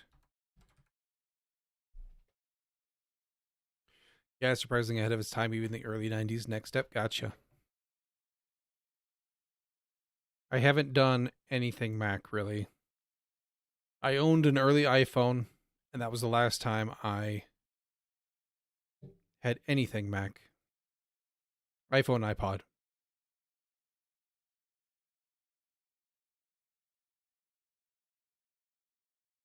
Not like early, but you know, when they became affordable, I got one.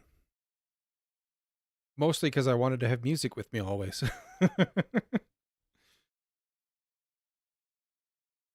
So, okay, never mind. I totally lied. This is not exported over here. Where did that get exported from? Thought that sounded weird, but you know. Oh, ignore the Mac part. There's GNU step if you manage to make it work. I contribute to GNU step here and there. Gotcha. I don't, it's not for the faint hearted, right? I don't do a lot of UI work. I know that's funny because this stream has entirely been UI work. But traditionally, I work on the back end.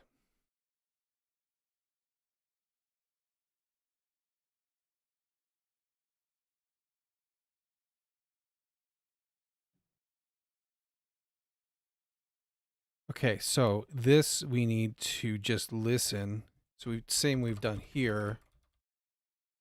RF room form on change, because it is a change, it's not an update. This like so. Then we do TB, which is RF. Listeners add events dot change func missing one of them right there. Same these days, gotcha. I'm not a I don't like JavaScript at all, but like I'm not opposed to learning more front end stuff. It's just that every time in my normal life and job that I've been leaning towards the learning more front end stuff, I just get pulled back into the back end because something broke or needs to be written, and they need somebody who knows what they're doing. And I have this rare and mysterious knowledge of what a server is. So let me tell you, there's something magical about writing very little code and UI working and being understandable how it works. As in, how do you get on Mac the window to change the icon to indicate you did not save the file yet? The answer is you don't. You just add an undo action to the document's undo manager. Note there's a concept document in addition to window instead of just window. Gotcha. But that's also like, that's one of the biggest things I don't like about UI work and UI frameworks is that there's so much magic like that, right? Like it's cool if you know it, but like getting there is painful.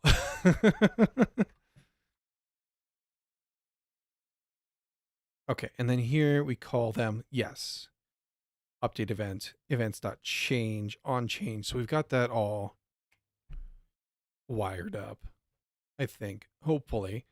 So here, what we do is when we make this thing,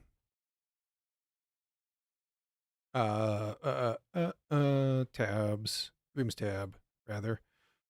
What's an undo action? Hey UI, if you want to undo, just invoke this function on object XYZ to undo the operation. Right, yeah.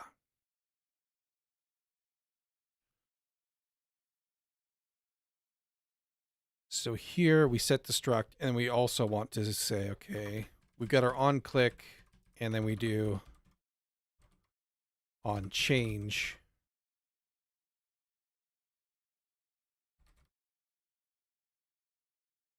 We put this in here. We say to do save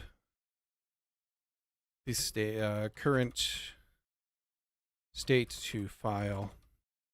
But for now,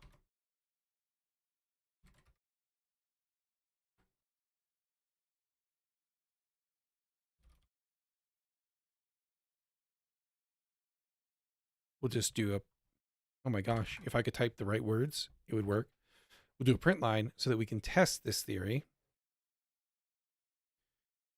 So we go over here.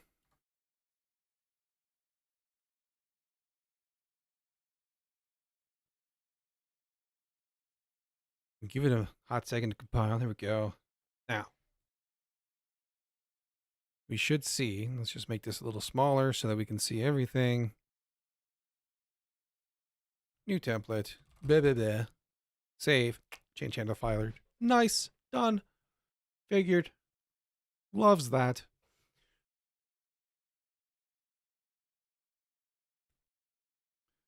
Sure, yeah, magic is bad, but it's bad magical only if you don't know how it works. Once you know how it works, no problem with magic taking problems off my hands. Even more importantly, please take it off of everyone's hands in the exact same way so the apps are consistent for users. This is the lesson Microsoft never learned and GNOME KDE barely learned. Yeah, that there's something to be said for that, for sure. Consistency of behavior. is really important. But right? Nice work. Well, thank you. That makes me real happy. All right, I think we're done with that for now. Let's do a quick commit for that because we're coming up real close on the end of stream.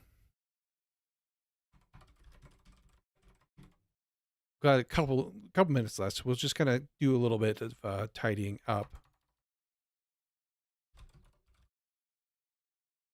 Do add the ability to emit change events to room form.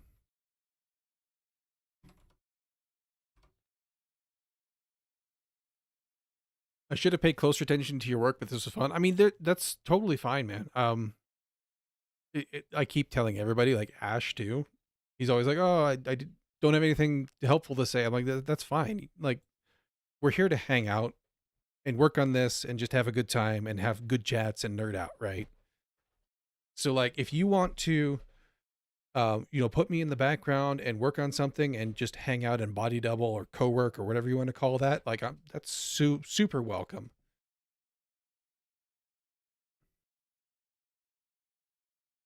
A lot of people find that helpful, and I'm real happy if I can help them to focus by just hanging out here and doing my thing and chatting with them when they come up in the window. That's how I kind of consume Twitch a lot too, was while I'm working on something, I put it on in the background and kind of pay half attention. Love a good lurk.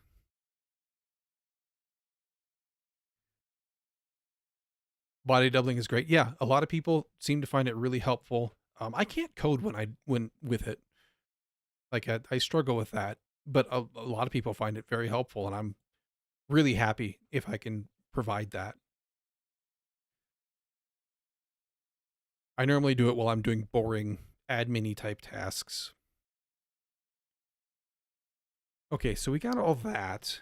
Change handler fired. We got that wired in. That is good. Let me run this again.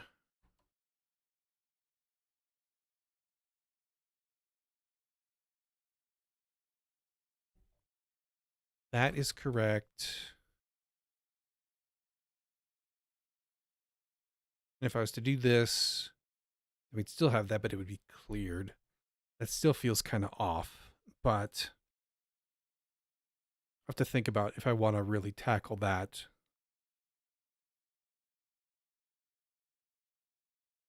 We'd have to figure out a better way to. I guess it's not the end of the world if we'd have to give you like a reset button or something that would reload it from a file. I don't know. I have to think about that one. It feels wrong, but I don't know what would feel right yet. But let's take a look at. We can kind of do a little planning for the file. There is a shared package for config manager. I don't, in fact, I know it won't have this struct accounted for.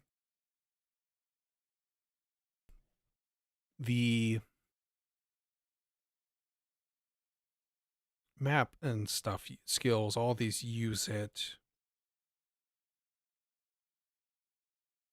Config manager.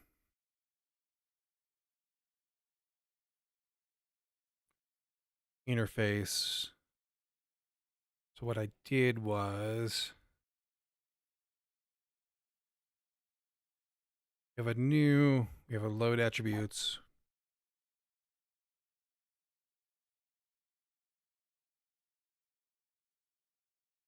Which just calls that package. Right. Okay. That's what I did. But this isn't public. As it could be.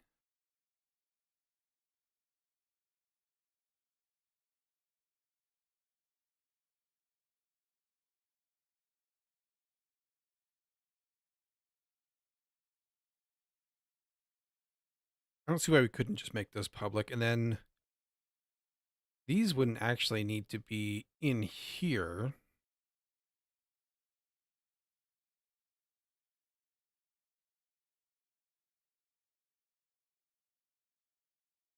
Or instead of putting templates here, we could just make them part of config manager.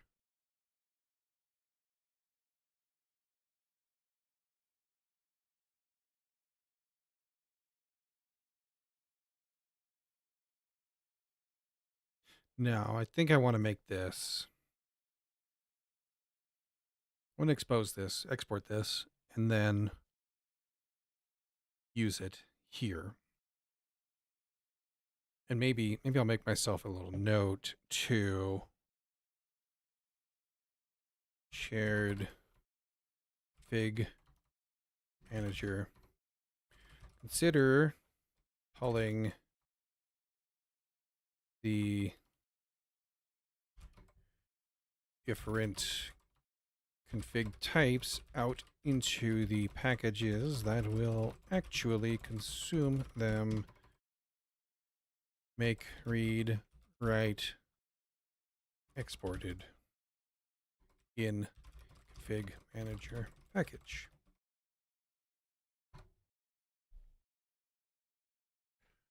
Do that in a different change if we decide to do it, but a different PR. But it's definitely something it's worth thinking about.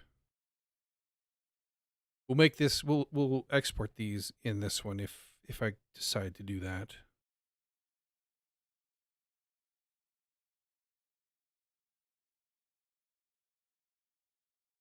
Or do I just want to do it now? Maybe I just want to do it now. That's going to kind of block me if I don't make the call. So I think I will. I'm just going to make the call.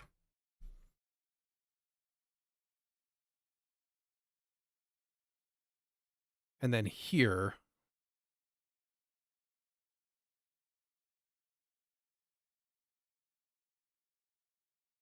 I guess I could just put it right in here.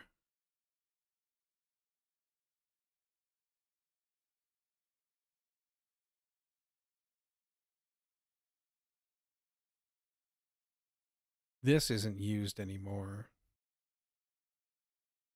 Could be.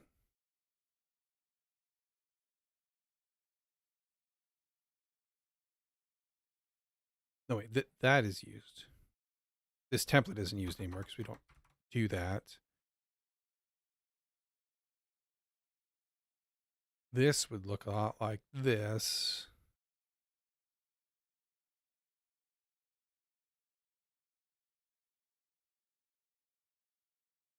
We'd still need to handle the possible null. Why don't I just actually grab this whole thing?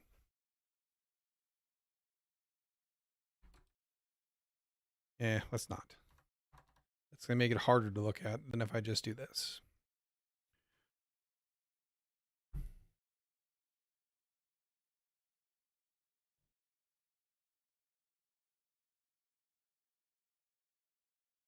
This can just be load templates.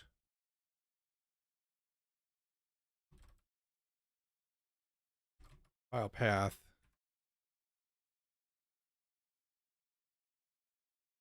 That's why it was exported. This would need to be, but it also could be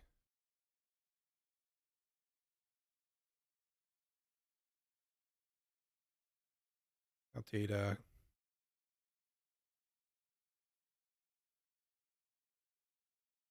Yeah, let's not do that. Let's just keep it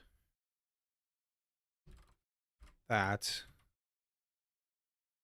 Going to return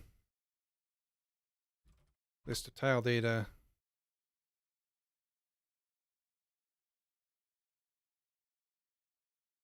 An error, I suppose, might be a good idea.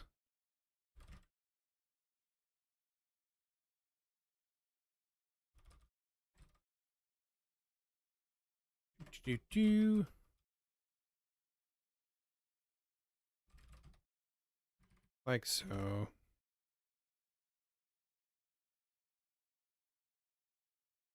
And then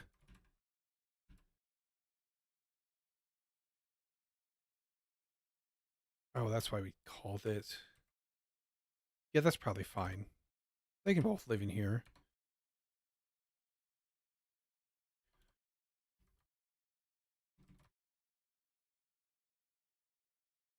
Now we could probably just do same pattern here. This is config manager dot load attributes, pass it to the file path.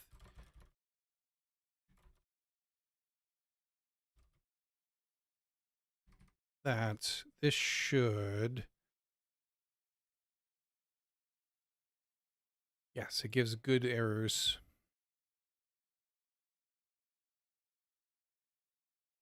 If we use the correct symbol for not equals, this will work a little better. There we go. And then what we do is the same thing we do here.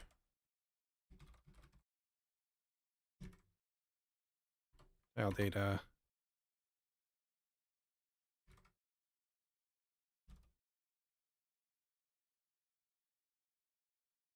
Got ahead of myself there. Based on unmarshal. File data to unmarshaled. That's all good still. We can use the same error text here.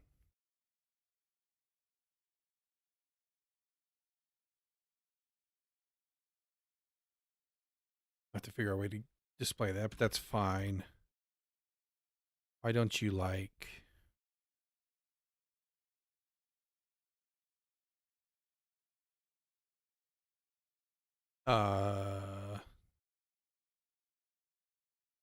because you are not load attributes, silly. Read config file data is what I want here. There we go.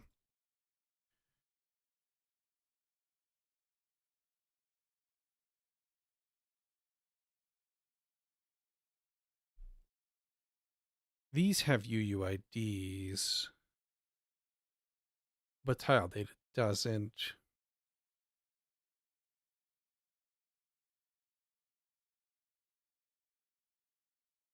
And that's because we do much more fancy things with that, but this has no opinions on that.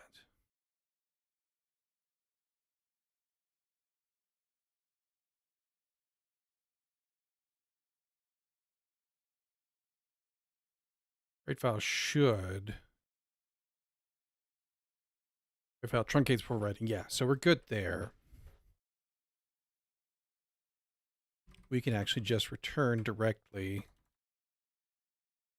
unmarshaled and nil. This is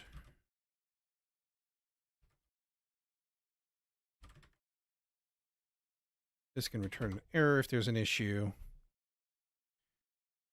So we'll marshal.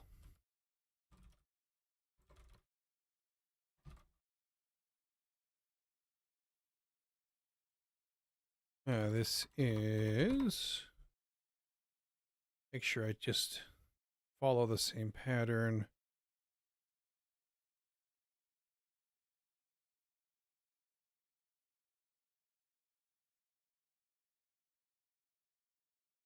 Add attribute.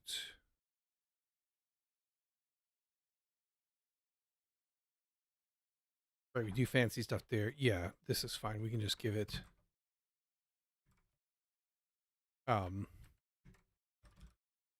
list of tile data. Marshal the data.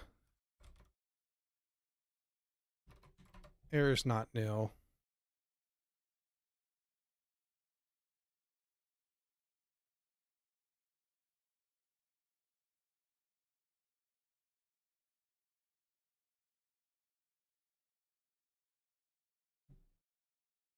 Then we can just return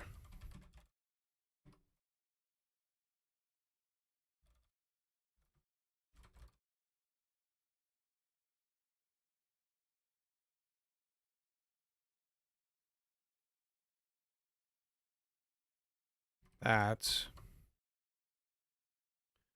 Otherwise, this takes a path and an interface, so we can just say,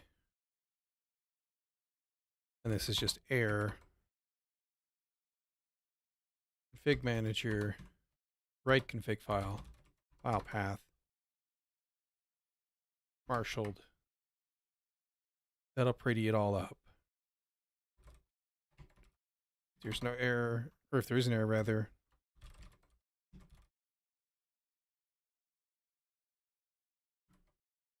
this should,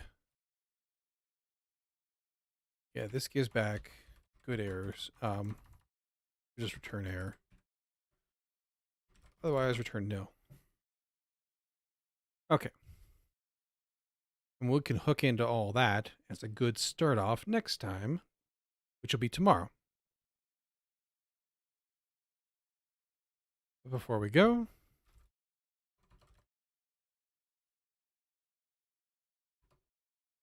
ooh, I should have done.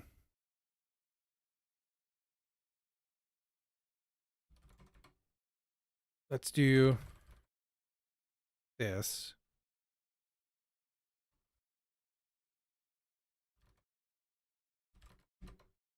Get diff cached. Why would I need cached? I was just looking for what was changing.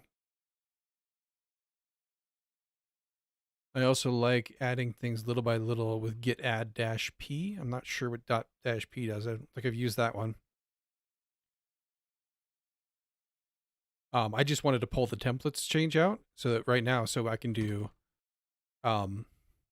export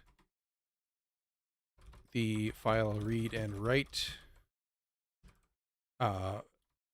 functions in config manager, and then I can just add the last one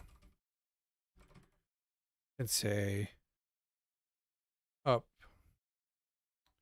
or yeah, hook up room tile data to the config manager read write functions, like so. Yeah, but I don't want a full diff. I just wanted to see which files got included. I check that because it makes sense.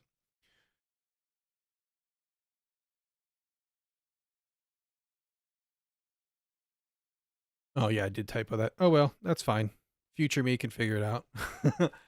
That partial add is what I mean. Git add -p is great.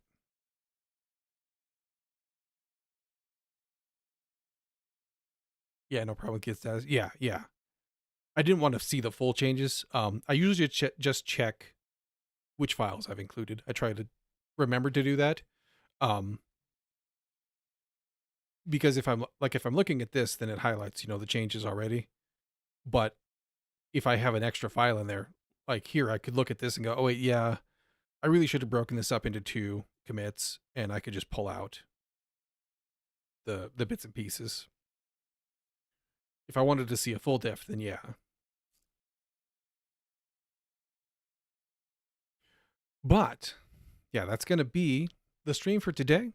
Back again tomorrow at the same time. The schedule is on my page on Twitch. Or you can just show up 4 hours before whatever time it is right now for you. Thank you to everybody who swung by and all the great chat we had today. It was good to have a discussion about that, everything we did. And I really appreciated that. Love to see you again next time. And if not, hey, you have a great week, and we'll catch you some other time.